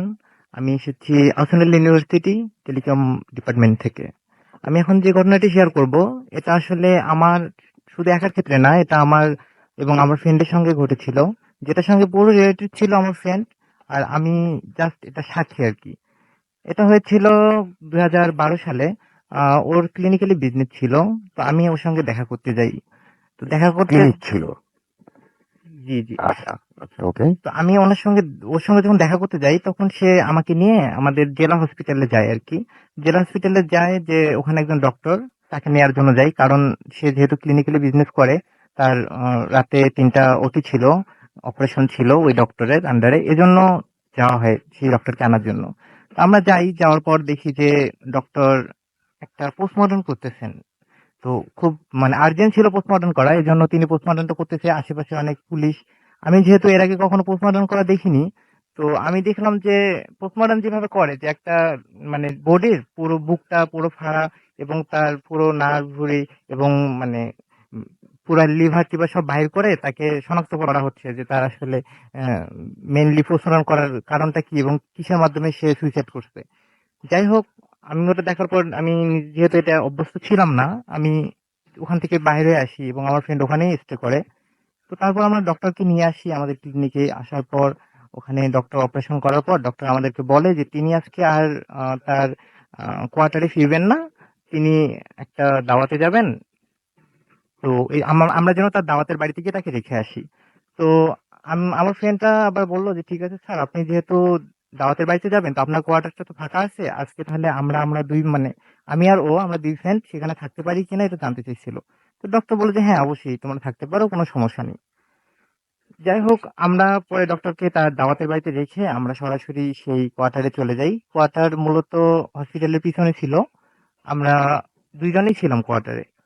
তো যেটা হয় যে দুই বন্ধু অনেকদিন পর একসঙ্গে আসি, অনেক গল্প গুজবে কাটাচ্ছিলাম। হঠাৎ আমরা শুনতে পাই যে কেউ কাশি দিচ্ছে, বাইরে কাশি দিচ্ছে। কাশিটা এমন যে খুব শ্বাসকষ্ট হওয়ার পর কাশিটা মানে তার দেখা যাচ্ছে যে যক্ষা টাইপের যেরকম কাশি, যে খুব জোরে একটা নিঃশ্বাস নিচ্ছে, বাট কাশিটা সে আবার ওই নিঃশ্বাসটা নেওয়ার পর খুব সংক্ষিপ্ত ভাবে কাশিটা দিচ্ছে, আবার জোরে একটা নিঃশ্বাস নিচ্ছে, আবার সংক্ষিপ্ত ভাবে কাশিটা দিচ্ছে। তো আমরা প্রথমে ভাবলাম যে কি ব্যাপার, এই কোয়ার্টারে যেহেতু ডক্টর নেই, ডক্টরের পরিবর্তে আমরা দুজন আছি, আর এখানে কোনো কেয়ারটেকারও নেই বা কোনো পিয়ন কেউ নেই, তো কাশি দিচ্ছে কে? আমরা বাইরে আসলাম, অন্যান্য রুম গুলো খুঁজে দেখলাম, কোথাও কেউ নেই। তখন আমরা কি করলাম যে আবার চলে গেলাম রুমের মধ্যে। এখানে একটা কথা বলে রাখা ভালো যে আমি ছোটবেলা থেকেই আমার কিছু সমস্যা হয়েছিল। তো যাই হোক, আমি বুঝতে পারলাম যে হয়তো বা আমার তো কিছু প্রবলেম আছে যার কারণে এই ধরনের সমস্যা হচ্ছে। আমি একটু বুঝতে না দিয়ে বললাম যে হয়তো বা কেউ শয়তানি করতেছে, চলো আমরা ঘুমাই। তো রাত 1:30টার দিকে আমরা শুইতে গেছি। আমরা গল্প টল্প করতে করতে ঘুমাই গেছি। হঠাৎ আমি 3:30টার সময় দেখতেছি যে ও খুব জোরে জোরে কান্না করতেছে বিছানার উপর বসে। তো আমি ভাবলাম যে কি ব্যাপারে, সে ঘুমের মধ্যে কান্না করতেছে নাকি বাস্তবে কান্না করতেছে। আমি তাকে জিজ্ঞাসা করলাম যে কি ব্যাপার, তুমি কান্না করতেছো কেন? তো সে কোনো কথাই বলতেছে না, সে জাস্ট আমার দিকে তাকাইছে এবং মানে কান্না করতেছে খুব জোরে জোরে। মানে আমার বয়সী আমার এজের একটা ছেলে এরকম করে কান্না করতেছে, ব্যাপারটা আমার কাছে একটু অন্যরকম মনে হলো। আমি তাকে আবারও জিজ্ঞাসা করলাম যে তুমি কান্না করতেছো কেন? ও কোনো উত্তরই দিচ্ছে না, শুধু কান্না করতে। তখন যেহেতু 3:30টার সময় এরকম ঘটনা, ওর কান্না, আমার প্রশ্ন সব মিলে দেখা যাচ্ছে যে 4টা 4:30 এরকম বাজা চলে গেছে। তখন আমি ভাবলাম যে থাক, আর ঘুম তো মনে আজকে, বাসা চলে যাবো সকাল হলেই। যাই হোক, সকাল হয়ে আমরা বাসা চলে আসলাম, ও ক্লিন চলে গেল। সকাল 10টার দিকে সে আমাকে ফোন দিল, দিয়ে বলল যে মামুন, আমরা যে ডক্টরকে আমরা নিয়ে আসছিলাম ওটি করার জন্য, এমনকি আমরা যার কোয়ার্টারে ছিলাম রাতে, উনি স্ট্রোক করছে। তো স্ট্রোক করছে কথাটা শোনার পর আমি ভাবলাম ন্যাচারালি তো হতেই পারে, সাধারণ ব্যাপার, স্ট্রোক করছে হয়তো বা। আমি ব্যাপারটাকে অত গুরুত্ব দিলাম না। না দেওয়ার পর পরে আমি মানে আমার কাজ করতেছিলাম। হঠাৎ দুপুরবেলা আমি গোসল করে খাইতে গেছি, এমন সময় আবার ও ফোন দিল, দিয়ে বলতেছে যে কালকে যখন পোস্টমর্টম হচ্ছিল তখন তুমি পাশে এই দুজন পুলিশকে দেখতেছিলা। বললাম হ্যাঁ। তো কেসটা যেহেতু ওনাদের ছিল, ওনারা তো থাকবে। বলে ওখানকার যিনি ওসি ছিলেন উনি আজকে অ্যাক্সিডেন্টে মারা গেছে কিছুক্ষণ আগে। আমি বললাম কি বলতেছো তুমি? বলতেছে হ্যাঁ, উনি মারা গেছে। তখন আমার কাছে ব্যাপারটা একটু অস্বাভাবিক মনে হলো, কারণ মানে ডক্টর স্ট্রোক করলো, আবার পুলিশ মারা গেল, এবং ও রাতের বেলা এরকম করে হাউমাউ করে কান্না করলো, ব্যাপারটা কি? তখন আমি কি করলাম, আর দেরি না করে সাথে সাথে আবার ক্লিনিকে চলে আসলাম। আসার পর ওকে একটা আলাদা রুমে ডেকে নিয়ে বললাম, আচ্ছা কি হয়েছে আমাকে বলো, রাতে কি এমনটা হয়েছিল যে তুমি ওভাবে কান্না করলা? সে কিছুই বলতেছে না। আমি বললাম কি হয়েছে আমাকে বলো, আমি তোমার ফ্রেন্ড, আমার সঙ্গে সবকিছু শেয়ার করো, আমি জানতে চাচ্ছি, আমার খুব খারাপ লাগতেছে ব্যাপারটা। তখন সে আমাকে বলল যেটা, যে সে রাতের বেলা তার বাথরুমে চাপ দেয়। বাথরুমে চাপ দেওয়ার পর যেটা হয় যে সে আমাদের রুমে যে বাথরুমটা ছিল সে ওটার লক খুলতে পারতেছিল না কোনোভাবে। সে মনে করতেছিল যে কোনো আয়রনের কারণে হয়তো বা লকটা জমে গেছে, যার কারণে সে খুলতে পারতেছে না। সে পাশের রুমে যায় যে ওই বাথরুম ইউজ করার জন্য। পাশের রুমে যখন যায় তখন সে গিয়ে দেখে যে পাশের রুমে যে বেড আছে ওই বেডের মধ্যে আমরা যে ছেলেটার পোস্টমর্টম করা দেখছিলাম, ওই পোস্টমর্টম অবস্থায় ওই ছেলেটা শুয়ে আছে। এখন সে শুয়ে আছে, সে প্রথমে মনে করছে যে যেহেতু আমি ওটা দেখে আসছি জিনিসটা আজকে, হয়তো বা ওটাই আমার চোখের মধ্যে ঘুরতেছে। সে ওইদিকে আর ভ্রুক্ষেপ না করে সে চলে গেল বাথরুমে। যখন সে বাথরুমের দিকে যাচ্ছে তখন সে শুনতে পেল যে আমি তো মরি নাই, আমি তো মারা যাইনি, আমাকে তারপরে কাটা হইলো কেন? আমাকে কেটে মেরে ফেলা হয়েছে, আমাকে মৃত্যুর আগে আমাকে কাটা হয়েছে। তো এই কথাটা শোনার পর সে ঘুরে দেখে যে ওই ইয়াটাই, মানে বডিটাই যে ছেলেটাকে পোস্টমর্টম করা হয়েছে, সে উঠে বসছে, এবং তার বুকটাও এরকম ফাড়া অবস্থায় ছিল, তার লিভার সবকিছু বাইরেই ছিল। সে জোরে জোরে নিঃশ্বাস নিচ্ছে, যে কাশিটা আমরা শুনছিলাম যে জোরে জোরে নিঃশ্বাস নিচ্ছিল এবং আস্তে আস্তে কাশি দিচ্ছিল, ঠিক ওই রকমই সে ওই কেসে কেসে বলতেছে যে আমি কিন্তু মরি নেই, আমাকে কিন্তু ওরা কেটে মেরে ফেলছে। তো এই জিনিসটা সে দাঁড়ায় কিছুক্ষণ দেখার পর সে এটা সহ্য করতে পারেনি। সে ওখানে একটা চিল্লান দিয়ে রুমের মধ্যে চলে আসছে, সে দরজা বন্ধ করে বিছানার মধ্যে বসে কান্না শুরু করে দিছিল। আর আমি যদি রাতে ভয় পাই এই ভয় সে আমাকে আর কি বলে নেই যে রাতের ঘটনাটা। যাই হোক, পরে ঘটনাটা শোনার পর আসলে আমি নিজে অবাক হয়ে গেছিলাম, যেটা কি হলো, যে একজন মানুষ মারা গেল না কিন্তু তাকে কাটা হলো, আবার ওই ডক্টর স্ট্রোক করলো, এবং পুলিশ অ্যাক্সিডেন্ট করে মারা গেল। আসলে জিনিসটা আমার কাছে অন্যরকম মনে হয়েছে বলে আমি শেয়ার করলাম আপনাদের আচ্ছা, সঙ্গে। কোথাকার ঘটনা এটা? এটা হচ্ছে লালমনিরহাট। লালমনিরহাটের ঘটনা। এবং এতক্ষণ আপনার নামটা আরেকবার সবাইকে জি, জানিয়ে আমি দিচ্ছি। মামুন হাসান। মামুনা হাসান, লালমনিরহাটের একটা ঘটনা আপনাদের এতক্ষণ শোনালেন। আশা করছি আপনাদের ভালো লেগেছে। আমার কাছে বেশ কিছু এসএমএস রয়েছে, আমরা এসএমএস পড়ে ফেলতে চাই। রিন্টু আমাদের এসএমএস করেছেন, লিখেছেন যে আমার ছোট ভাই যিশু এইরকম স্বপ্ন দেখে। আমরা প্রথমে স্বপ্ন দিয়ে একটা শুরু করেছিলাম ঘটনা, যে যা স্বপ্নে দেখেন সেটা সত্যি হয়। এবং তিনি বলছেন যে একদম যা যা বলেছি এই ধরনের স্বপ্ন নাকি সে দেখে। আমাদেরকে উর্মি এসএমএস করেছেন এবং তিনি বলছেন খুব ভালো সেকেন্ড স্টোরিটা যতদূর শুনলাম, বাট আমার খুব কষ্ট হচ্ছে যাদের সাথে এই ঘটনাটা ঘটেছে এবং এখনো তাদের সাথে কি অবস্থায় তারা আছেন সেটা জানতে চেয়েছেন। না, এখন মোটামুটি ঘটনা থেকে তারা বাইরে আছেন বলা যায়। মোটামুটি কাটিয়ে উঠেছেন। আমি জিজ্ঞেস করেছিলাম এবং সেই কারণেই ঘটনাটা শেয়ার করতে পারছেন তারা। তুষার আমাদের এসএমএস করেছেন এবং এসএমএস করে বলছেন, "আসসালামু আলাইকুম ভাইয়া।" ওয়ালাইকুম আসসালাম। এবং তিনি বলছেন, "এই ফার্স্ট এসএমএস করলাম ভূত এফএম রকস। প্লিজ পড়বেন।" পড়ে ফেললাম। সেতু আমাদের লিখেছেন, "ভাইয়া কাল আমাদের এক্সাম আছে বাট আমরা 4 ফ্রেন্ড হোস্টেলে লাইট অফ করে ভূত এফএম শুনছি। এই মুহূর্তে এটা মনে হয় খুব ভালো কিছু হচ্ছে না।" শুভ্রা আমাদের এসএমএস করেছেন এবং এসএমএস করে লিখেছেন যে, "ভাইয়া আশা করি খুব ভালো আছো। সিরিয়াসলি ভীষণ ভয় পাচ্ছি।" ব্যাকগ্রাউন্ড মিউজিকের প্রশংসা করেছেন। রিফাত লাইট অফ করে ভূত এফএম শুনছেন। ধানমন্ডি থেকে আমাদের এসএমএস পাঠিয়েছেন। তুষার গাজীপুর থেকে আমাদের এসএমএস পাঠিয়েছেন এবং আমাদেরকে এসএমএস করেছেন দেখতে পাচ্ছি নেলসন গোমেজ। এছাড়াও আমাদের এসএমএস করেছেন ডন হৃদয়, এশা শুভ ফ্রম খুলনা। এছাড়াও আমাদের এসএমএস করেছেন মোহাম্মদ লিটন আলী এবং তিনি এবং তার ভাতিজা মোহাম্মদ আবুজার রহমান তারা ভূত এফএম শুনছেন। সোহান আমাদের এসএমএস করেছেন আমাদেরকে। এছাড়াও দেখতে পাচ্ছি মামুন ময়মনসিং থেকে নাইস স্টোরি লিখেছেন। শাবনাম আমাদের এসএমএস করেছেন নারায়ণগঞ্জ থেকে। ভূত এফএম শুনে তার কাছে ভয় লাগছে এবং তাই তিনি কিছুদিন পর পর শোনেন না। এটা তাহলে তো খুব অন্যায় হচ্ছে এটা। ভয় লাগলে তো বেশি বেশি করে শুনতে হবে। আমাদেরকে এসএমএস করেছেন দেখতে পাচ্ছি শামীম বসুন্ধরা থেকে এবং তিনি লিখেছেন, "আই লাভ ভূত এফএম।" এবং আমাদেরকে আনন্দ মোহাম্মদপুর থেকে এসএমএস করেছেন আমাদেরকে মোহাম্মদ ফয়সাল। এছাড়াও জারাফ আমাদের এসএমএস করেছেন আমাদেরকে দেখতে পাচ্ছি আরো একজন মামুন মুক্তাগাছা থেকে এবং আমাদেরকে এসএমএস করেছেন দেখতে পাচ্ছি এসপি সবুজ এবং তিনি কামারগাঁও থেকে এসএমএস করেছেন লিখেছেন, "আই লাভ ভূত এফএম।" সীমান্ত আমাদের এসএমএস করেছেন ফার্মগেট থেকে ভূত এফএম এবং ভূত এফএম আগের দিনের গুলোর মতো আজও আমাকে মুগ্ধ করে দিচ্ছে। ওকে। অর্ক আমাদের এসএমএস করেছেন সুইটি গাজীপুর থেকে। এছাড়াও আমাদের এসএমএস করেছেন দেখতে পাচ্ছি আগুন।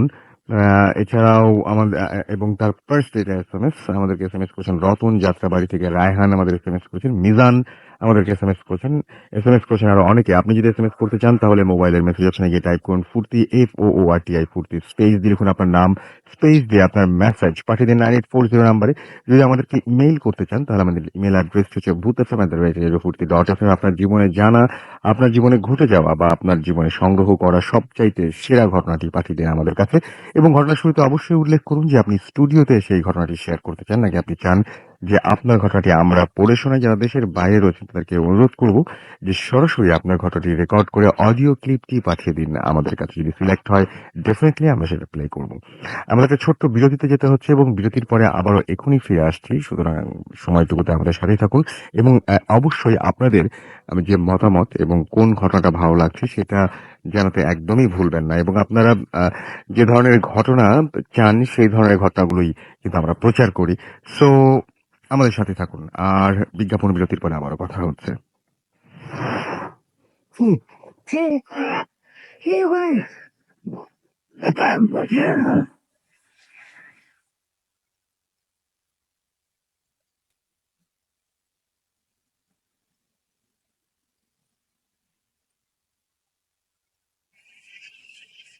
হ্যালো ডিয়ার লিসেনার্স, সবাইকে ভূত এফএম এ স্বাগতম। রাসেল ভাইয়া, থ্যাংক ইউ আপনাকে। আপনি প্রত্যেক সপ্তাহে আমাদের জন্য ভূত এফএম এ বিভিন্ন মানুষের ঘটনা তুলে ধরেন।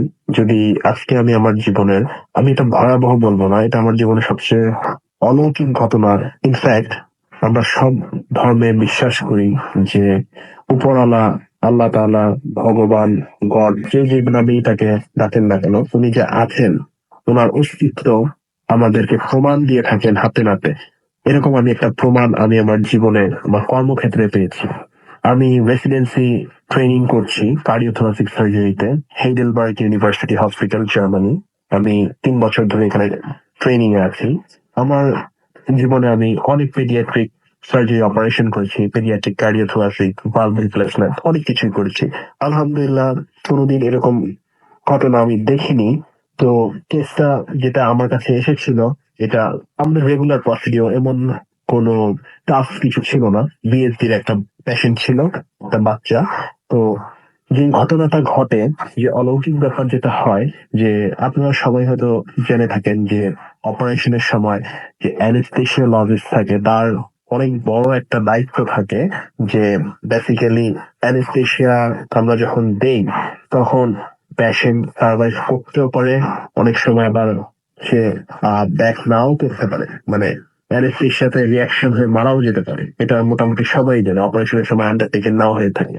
ইউজুয়ালি এটা এরকম এখনকার দিনে রিস্ক অনেক কমে গেছে, ইউজুয়ালি এরকম হয় না, বাট অ্যাক্সিডেন্টলি আমরা যে বাচ্চাটার অপারেশন করতে নিয়েছিলাম সেই বাচ্চাটার অ্যানেস্থেসিয়াতে তার সামহাও সে আর রেসপন্স করলো না। যে অ্যানেস্থেসিওলজিস্ট ছিলেন উনি বেসিক্যালি একজন ইরাকি অ্যানেস্থেসিওলজিস্ট, উনিও ট্রেনিং করছেন অ্যানেস্থেসিয়ার উপর হেডেলবার্গ ইউনিভার্সিটি হসপিটালে। তো বেসিক্যালি যখন উনি দিলেন তা 15 থেকে 20 মিনিটের মধ্যে কার্ডিয়াক অ্যারেস্ট হয়ে গেল। আমরা তাকে কোনোভাবেই সার্ভাইভ করাতে অনেক ট্রাই করছি, আমরা ব্লু টিম কল করেছি, আমরা emergency management, but we didn't make it two the and. আমরা আমাদের মনিটরে ইসিজি করছি, সবই দেখছি যে সব প্লেন আসছে, that we lost a child and it happened last year 2012 অক্টোবরের দিকে। তো যখন এরকম হলো then we felt very sorry for ourselves but we tried our best, but আমরা যখন ডিক্লেয়ার দিব যে we couldn't make him to the end, operation আমরা করতে পারিনি, তার আগেই আমরা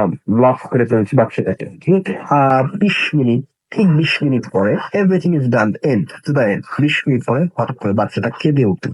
বাচ্চাটা যখন আমরা পুরা আমরা সব রাশ করে আসলাম, যে যেখানে বাচ্চাটাকে রাখা হয়েছে আমরা সবাই আসলাম, বাচ্চা কেঁদে উঠলো, বাচ্চা হাত পা নাড়াচ্ছে, এভরিথিং জাস্ট ইসিজি আবার চালু হয়েছে, কার্ভ দেখা যাচ্ছে, পালস পাচ্ছি আমরা, এভরিথিং জাস্ট বাচ্চা is a normal case, behaving like a normal. We just মানে আমরা কি বলবো, আমরা জাস্ট দেখা মাত্র আমি সাথে সাথে 2 রাকাত নফল নামাজ অন স্পট, আমি জাস্ট অজু করে আমি 2 রাকাত নফল নামাজ পড়েছি, যে I have seen the most uncommon and miracle thing in my life today, and আমি এটা জীবনে কোনোদিনও ভুলবো না। এটা মেডিকেল সায়েন্সের ভাষায় ইটস কমপ্লিটলি ডেড, মানে আমরা কোনোদিনই এটা সম্ভব না মেডিকেলের ভাষায় কোনো মেডিসিন দিয়ে একটা মরা মানুষকে জীবত ফেরত আনা। It's like miracle of Allah and nothing to all. আমার ঘটনাটা বেসিক্যালি যতটুকু না ভয়ের, এটা বেসিক্যালি ভয়ের আমি বলবো না, এটা সম্পূর্ণ একটা অলৌকিক এবং আল্লাহ রাব্বুল আলামিনের অশেষ রহমত এবং তার যে উপস্থিতি আছে এটাই আমার জীবনের মধ্যে দিয়ে উনি আমাকে দেখিয়েছেন। এবং এর পরের দিন থেকে আমি মানে আমার ভিতরে যে একটা আল্লাহ ভীতি আসছে সেটা আরো অনেক গুণে বেড়ে গেছে, এবং দ্যাট ওয়াজ এ মিরাকেল। দেন আমরা তার পরের 2 দিন পরে আমরা বাচ্চাটার আবার অপারেশন করি এবং successfully we had success at that time. But আমার জাস্ট এটুকুই বলার যে ভূত এফএমে সাধারণত সব সময় হয়তো কারো জীবনে ঘটে যাওয়া ভৌতিক ঘটনা, জিনে ধরা বা এরকম ঘটনাগুলো আমরা শুনে থাকি, বাট কারো জীবনের যে একটা ঘটনা যেটা কিনা সত্যিকার অর্থে হতে পারে, অলৌকিক হতে পারে, মিরাকেল হতে পারে, এরকম ঘটনাও আই হোপ ভূত এফএমে হয়তো তোমরা শুনে থাকবে। আমার যে ঘটনা এটা একটা অন্যতম অভিজ্ঞতা এবং এটা আমি জীবনেও কোনোদিন ভুলবো না। আই হোপ যদি ভালো লাগে আমি দর্শকদের সাথে শেয়ার করার জন্য অনুরোধ জানাচ্ছি। সবাই ভালো থাকবেন, আমার জন্য দোয়া করবেন। আল্লাহ হাফেজ।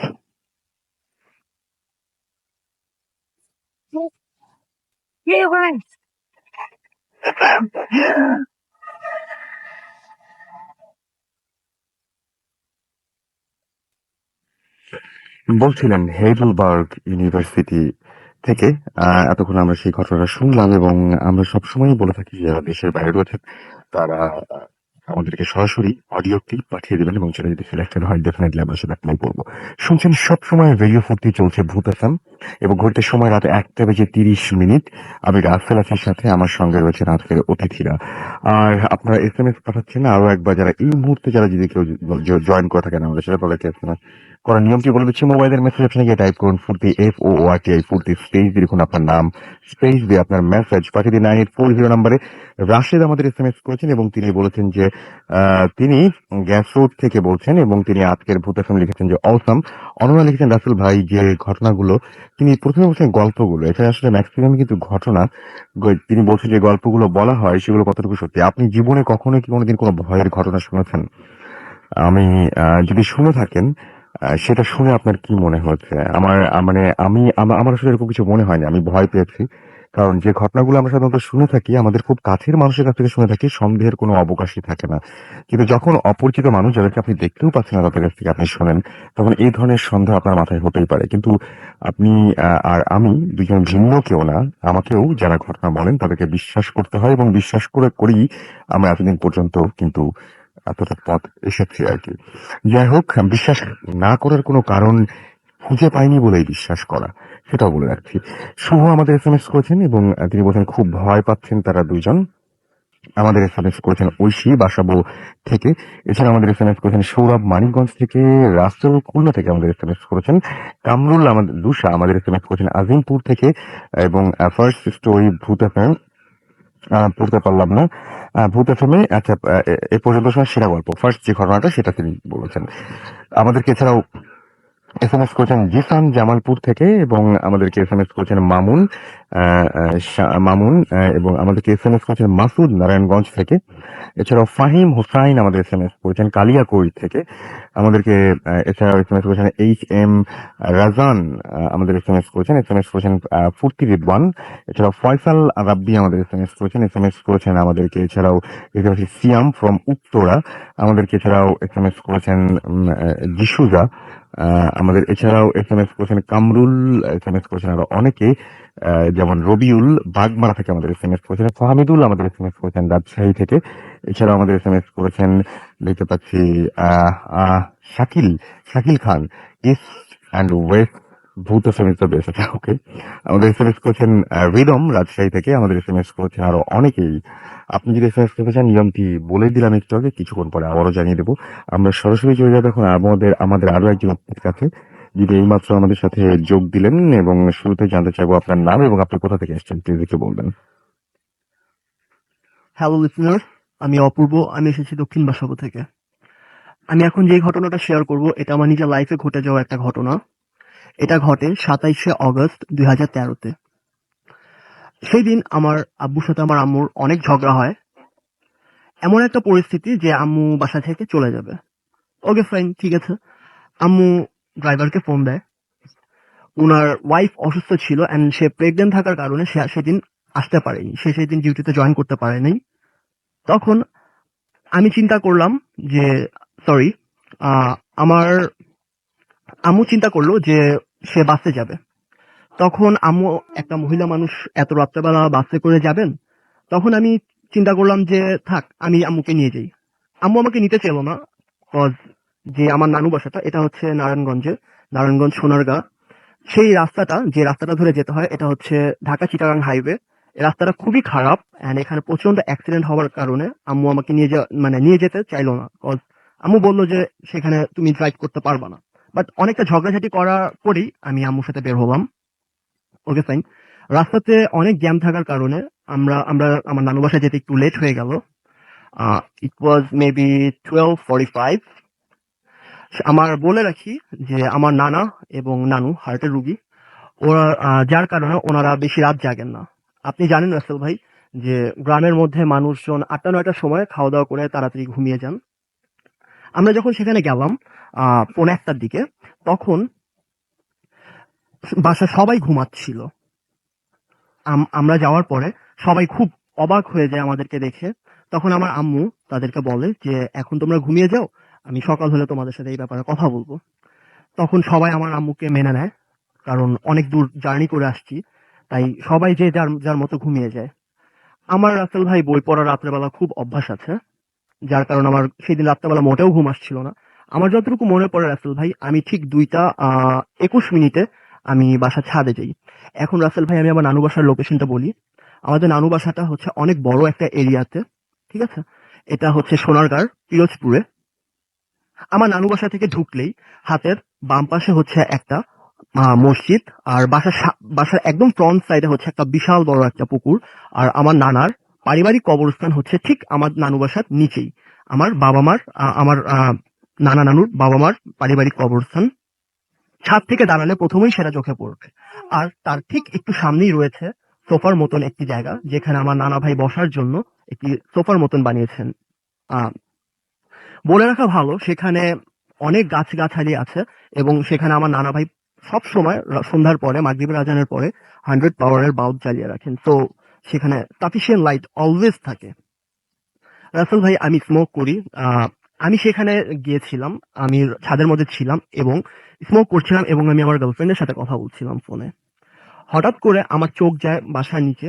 আমি দেখতে পাই যে সে যেই সোফাটা ছিল সেখানে একটা বড় একটা কুকুর, পুরা কালো সেটা ছিল, অ্যান্ড সেটা আমার নানার বাবা মার কবরের দিকে তাকিয়ে গোংরানি করছিল এবং সেটা কান্না করছিল।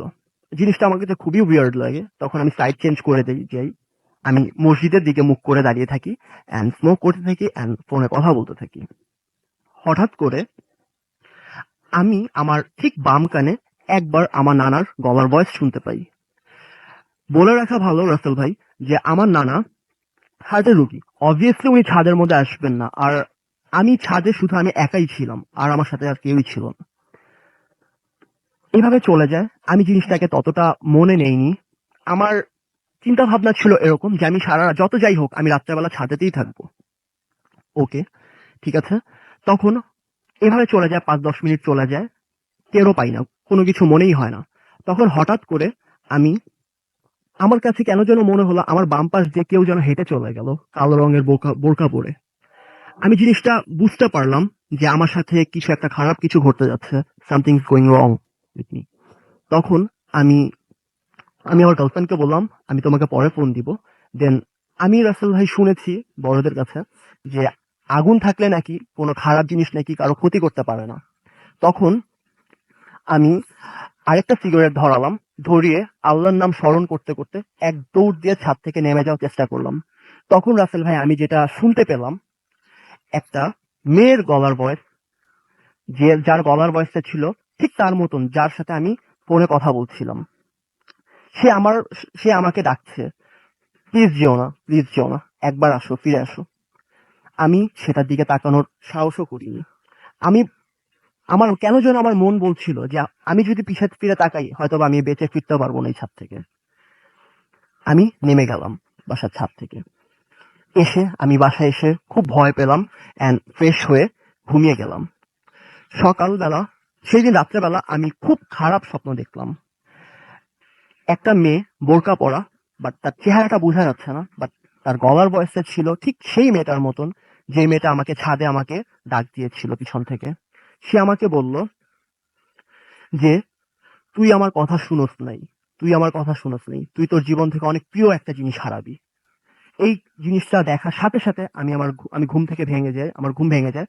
তখন বাজতে ছিল ঠিক 9টা। 10:30টার সময় আমার আম্মুর বাড়ি একটা ফোন আসে।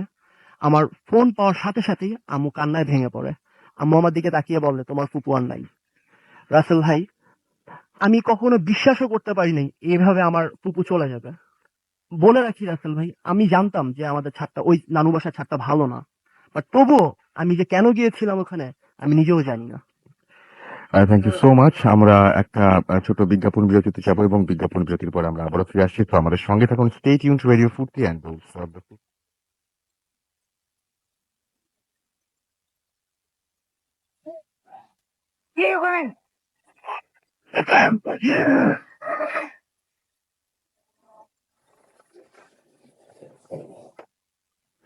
শুনছেন ভূত এফএম এবং রেডিও ফুর্তিতেই শুধুমাত্র প্রতি শুক্রবার রাত 11:59 শুরু হয়ে যায় ভূত এফএম, এবং আমি সাথে রাসেল আছি প্রতিদিনের মতোই, এবং 42 মিনিট। অনেকেরই প্রশ্ন থাকে যে রাতের বেলায় বোবা ধরা নিয়ে অনেকের অনেক ধরনের কোয়েশ্চেন থাকে, এবং অনেকেই বলেন যে বোবা ধরাটা একটা সায়েন্টিফিক ব্যাখ্যাও রয়েছে, কিন্তু আমাদের সঙ্গে স্টুডিওতে এই মুহূর্তে যিনি আছেন তিনি কোনো সায়েন্টিফিক ব্যাখ্যায় যেতে একেবারেই নারাজ, কারণ তার ঘটনাটা তার সাথে ঘটে একদম অন্য। আচ্ছা, আপনার নামটা আরেকবার একটু প্লিজ বলবেন। হ্যালো লিসেনার্স, আমি মামুন হাসান, লালমনিরহাট। আচ্ছা, আপনার বোবা ধরার ব্যাপারটা কিরকম আপনি একটু বলেন তো আমাকে। আমার বোবা ধরার ব্যাপারটা হচ্ছে যে সবাই বলে যে বোবা ধরলে যে নাক এবং পায়ের বুড়ো আঙ্গুল যদি সমান ভাবে থাকে এবং চিঠে মানুষ থাকে তখন তাকে বোবা ধরে। কিন্তু আমার বোবা ধরার ব্যাপারটা হচ্ছে অন্যরকম, যে আমার যখন বোবা ধরে তখন কন্টিনিউস ধরতেই থাকে। আমি যদি কাত হয়ে শুই দেন আমার বোবা ধরবে, এবং আমি যদি উপরে হয়ে শুই তবুও বোবা ধরবে, আমি যদি কোথাও হেলান দিয়েও থাকি তবুও আমার বোবা ধরবে। আর সবচেয়ে অবাক করার বিষয় হচ্ছে যে আমার বাসা যেহেতু লালমনিরহাটে এবং আমি ঢাকায় পড়াশোনা করি, তো যখন আমি জার্নি করি মাঝে মাঝে দেখা যাচ্ছে আমার বাসের সিটের মধ্যে আমি যাচ্ছি, যে বাসের সিটের মধ্যে আমার বোবা ধরতেছে, সেক্ষেত্রে আমার পাশের যে বসে থাকে তাকে বলতে হয় যে আমার যদি কোনো ধরনের বোবা ধরে বা কোনো ধরনের সমস্যা হয়, প্লিজ আপনি ভয় পাবেন না, আমাকে একটু ডেকে দিবেন। তো এটাই হচ্ছে কথা, মানে যে কি হয় বোবা হওয়ার বোবা সময় কি ধরার হয়? সময় একটা জিনিস দেখা যাচ্ছে যে কোনো একটা চাপ আমার মাথার মধ্যে আসতেছে, কোনো একটা চাপ আসতেছে, এবং আমি এই জিনিসটা অনুভব করতেছি যে আমার একটা চাপ আসতেছে, এবং আমার সবকিছু একদম অবশ হয়ে যাচ্ছে, বাট আমি কিছু করতে পারতেছি না। আবার আস্তে আস্তে জিনিসটা নিজে যখন আমি চেষ্টা করি যেটাকে থেকে ভেঙে যাব, তখন আবার আস্তে আস্তে ঠিক হয়ে আসতে পারি আর কি। ওকে, থ্যাংক ইউ সো মাচ। আমরা পরবর্তী ঘটনায় যাব, আমাদের পরবর্তী অতিথির কাছে। আমাদেরকে এছাড়া দেখতে পাচ্ছি সুব্রত মিস্ত্রি বরিশাল থেকে এসএমএস করেছেন আমাদেরকে, বরিশাল বিএম কলেজ থেকে। সজীব রানা আমাদের এসএমএস করেছেন আমাদেরকে, কাউসার। এছাড়াও মামুন আমাদেরকে সিআরপি হোস্টেল থেকে এসএমএস করেছেন আমাদেরকে। এছাড়াও এসএমএস করেছেন মৌমি। এছাড়া আমাদের এসএমএস করেছেন দেখতে পাচ্ছি এমবি তুষার, হৃদয়, নাদিম, আলম, আলামিন। আমাদেরকে কাউসার এসএমএস করেছেন আমাদেরকে সাম। এছাড়াও শোভন খিলগাঁও থেকে আমাদের এসএমএস করেছেন হানিফ। এছাড়াও আমাদেরকে এসএমএস করেছেন দেখতে পাচ্ছি সজীব। রাকিব আমাদের এসএমএস করেছেন নেত্রকোনা থেকে আমাদেরকে। এছাড়াও রাজশাহী থেকে হেলাল এসএমএস করেছেন আমাদেরকে শরণ আগারগাঁও থেকে। এছাড়াও আমাদেরকে এসএমএস করেছেন শিলা। এবং আমাদেরকে তার কাছে অবশ্য সব ঘটনা ভালো লেগেছে। আমাদেরকে সিয়াম এসএমএস করেছেন শোভন। এছাড়া আমাদেরকে আরো অনেকে এসএমএস করেছেন। আজকে অবশ্য আরো কিছুটা সময় আমরা শুনবো আমাদের আরেকজন নতুন অতিথি এই মুহূর্তে আমাদের জয়েন করেছেন। আপনার নামটা একটু প্লিজ বলবেন এবং আপনি কোথা থেকে এসেছেন? আমার নাম কুমারণিক কুন্ডু, বগুড়া থেকে এসেছি। আমি ঢাকা বিশ্ববিদ্যালয় চারুকলা অনুষদের একজন ছাত্র। ওকে, আমরা সরাসরি চলে যাই আপনার ঘটনায়। আমার সঙ্গে যে ঘটনাটি ঘটেছিল সেটা ছিল 2011 সালের ডিসেম্বর কিংবা নভেম্বরের দিকে, তারিখটা আমার সঠিক মনে নাই। সেদিন আমি কোচিং করছিলাম, আমার সামনে এইচএসসি এক্সাম ছিল। তো কোচিং ক্লাস শেষে আমার যার কাছে আমি ছোটবেলায় ড্রয়িং শিখতাম, সে স্যার আমাকে ফোন করলো যে আহ, এখানে একটা ড্রয়িং কম্পিটিশন হচ্ছে, তুমি সেখানে আসো। তা আমি কোচিং ক্লাস থেকে একটা ক্লাস বাদ দিয়ে সেখানে চলে যাই, এবং সেখানে যে স্যারের সাথে দেখা করি, স্যার আমাকে অ্যাটেন্ড করতে বলে। আমি অ্যাটেন্ড করতে পারি না, কারণ সেখানে দেবী, মানে যে আমার গার্লফ্রেন্ড ছিল, তার সাথে আমার দেখা হয়েছে, এবং তার সাথে আমার অনেক আগে ব্রেকআপ হয়েছিল। সেখানে একটা মানসিক অস্থিরতার কারণে আমি কম্পিটিশন অ্যাটেন্ড করতে পারি না, এবং সেখান থেকে মন খারাপ করে আমি আমার ফ্রেন্ডদের সাথে, আমার ফ্রেন্ড সুলতান এবং রিফাতের সাথে হাঁটতে হাঁটতে কলেজ রোডের দিকে এগিয়ে যাচ্ছিলাম, এবং কলেজ রোড পার হয়ে যখন শেরপুর কলেজে গেলাম, তখন কলেজের সামনে থেকে সুলতান এবং রিফাত বললো যে আমরা বাসায় চলে যাই, তুই একটু ঘোরাফেরা করে চলে যা, আমাদের একটা কাজ আছে। তো তখন মোটামুটি সন্ধ্যা হয়ে আসছে, চারিদিকে কুয়াশা, আহ, অন্ধকার হয়ে আসছে, আশেপাশে কেউ নাই। তো আমার ভালো লাগলো না, আমি বাসার দিকে রওনা হতে থাকলাম। এই সময় মনে হলো পাশের ঝোপে একটা বেড়াল মিউ মিউ করে চেঁচাচ্ছে বা ডাকছে। তো আমি পাশের ঝোপে দেখতে পারলাম যে একটা ডালের নিচে একটা বেড়াল চাপা পড়ে গেছে, সে বেরোতে পারছে না। তো আমার তাকে হেল্প করতে ইচ্ছে হলো, তো আমি তখন ওই ডালটা সরিয়ে দিলাম, সঙ্গে সঙ্গে বিড়ালটা দৌড়িয়ে চলে গেল। জিনিসটা আমার অনেক ভালো লাগলো, মনে হাসি পাইলো। তো তখন বিড়ালটা সরে যাওয়ার সাথে সাথে হঠাৎ করে একটা জিনিস চোখে পড়লো, সেটা ছিল একটা পাথরের শিবলিঙ্গ। এমনিতে আমি অনেক শিল্পকর্ম এই ধরনের জিনিস অনেক পছন্দ করি, তো আমার মনে হইলো যে পাথরের শিবলিঙ্গ এবং অনেক পুরাতন এবং প্রাচীন মনে হচ্ছিল দেখে। তা আমার মনে হলো যে আমি এটা বাসায় নিয়ে যাই, যে বাসায় নিয়ে যেতে হলো। আবার এমন মনে হলো যে এটা বাসায় নিয়ে যাওয়া ঠিক হবে না, কার না কার চুরি করা এটা হবে, কিছু হবে। কিন্তু সাইজলো না, মনে হলো যে নিয়ে যাই। তো ওটা আমি তোলার চেষ্টা করলাম, কিন্তু এতটাই শক্ত ছিল, তোলা সম্ভব হচ্ছিল না। মনে হচ্ছে একদম মাটির সাথে গেঁথে আছে, ভিত দেওয়া। তো মনে হলো যে আমি সকালে বাবা কিংবা অন্য কাউকে নিয়ে এসে শিবলিঙ্গটা তুলে নিয়ে যাব। সেজন্য আমি আমার ফোন থেকে একটা ছবি তোলার ট্রাই করলাম। তো ছবি তুললাম, তো ছবি তোলার সাথে সাথে অটোমেটিক্যালি ফোনটা হ্যাং করলো। তো ফোন হ্যাং হইতেই পারে, আমার ফোনে প্রবলেম ছিল আগে থেকেই। তো ফোন হ্যাং হইতেই পারে। তো ফোনটা রেস্টার্ট দিয়ে আবার অন করলাম এবং ছবিটা দেখার ট্রাই করলাম। যে ছবিটা আমি ওপেন করলাম, সেই পিকচারটা বারবার জুম ইন জুম আউট হতে থাকলো অটোমেটিক্যালি, এবং সেটা ফোকাসের কারণে আমার মাথাটা ঘুরে গেল, এবং আমি মানে প্রচন্ড ভাবে ঘুরে গেলে অসুস্থ ফিল করলাম এবং বসে পড়লাম, এবং হাত থেকে ফোনটা পড়ে গেল। তখন পাশে একটা ধাপ ছিল, সেখানে আমি বসলাম। বসে ফোনটা তুলবো, সেই সময় দেখি অন্য একটা হাত সেই ফোনটা তুলে নিল। তা আমি ভাবলাম কে ফোন তুলে নেবে, আশেপাশে তো কেউ ছিল না। হঠাৎ তাকিয়ে দেখি দেবী, অর্থাৎ আমার গার্লফ্রেন্ড যার সাথে ব্রেকআপ হয়েছিল, সে ফোনটা তুলে নিয়ে আমাকে বকাঝকা শুরু করে যে তোমার তো কাজ নেই, এইসব সারাদিন এইসব কাজ করে বলো। না, আমার পার্সোনাল কথা হলো, সেই সময় মানে সন্ধ্যা হয়ে গেছে, প্রায় অন্ধকার হয়ে গেছে চারিদিক, আরো কুয়াশা বেড়ে যাচ্ছে, প্রচন্ড শীত ছিল। তো আমার মনে হলো যে আমার বাসায় যাওয়া দরকার, কারণ আমি অসুস্থ হয়ে পড়তে যেতে আমার প্রচন্ড মাথা ব্যথা করছে ফোকাসের কারণে, ক্যামেরার ফোকাসের কারণে। তো তখন দেখলাম আশেপাশে কোনো রিক্সাও নেই, আমার পক্ষে যাওয়া সম্ভব নয় বাসায় ভাবে হেঁটে হেঁটে। তো আমি তাকে বললাম তুমি কি আমাকে হেল্প করে বাসায় যাওয়ার জন্য, আমি অনেক অসুস্থ হয়ে পড়ছি। তখন সাথে সাথে দেখি দূর থেকে একটা রিক্সা আসছে। তো সে রিক্সাটাকে ডাকলো, আমি রিক্সা ওঠার ট্রাই করলাম, কিন্তু রিক্সা উঠতে পারছিলাম না। সে আমাকে বললো ঠিক আছে আমি হেল্প করছি, আমি বাসা পর্যন্ত পৌঁছে দিয়ে আসি। আমি পুরো অবাক হয়েছিলাম এবং কোনো কথাই বলতে পারছিলাম না। মানে আমি যেখানে থাকি সেখান থেকে তার বাসা অনেক দূরে, সে কিভাবে সেটা আসে? আর সন্ধ্যা হয়ে গেছে, সে কখনো বাসা থেকে তার ফ্যামিলি কখনো বাইরে অ্যালাউ করে না। তো সে রীতিমতো আমাকে রিক্সা নিয়ে বাসা পর্যন্ত পৌঁছে দেয়। এই সময় পুরো অবাক হয়ে গেছে ঘটনা, মানে কিভাবে সে আমার পাশে বসে আছে। তো বাসার সামনে এসেছি, এতক্ষণ আমি একটা কথা বলিনি। তখন আমি বললাম যে বাসার ভিতরে আসো, সে বাসার ভিতরে আসতে চাইলো না। তাই আমি বললাম না বাসায় মা আছে, তো ভিতরে চলো। তো ভিতরে গেল। তো ভিতরে যেয়ে আমি তাকে ড্রয়িং রুমে বসতে দিয়ে বাসায় আসলে কেউ ছিল না, আমি তাকে মিথ্যা বলেছিলাম। তো দরজা লক করে আমি তাকে বলি যে বাসায় আসলে কেউ নাই। সে রীতিমতো মাইন্ড করে, বাসায় কেউ নাই, এটা কেন আগে থেকে বলা হয়নি, এরকম অনেক পার্সোনাল কথাবার্তা হয়।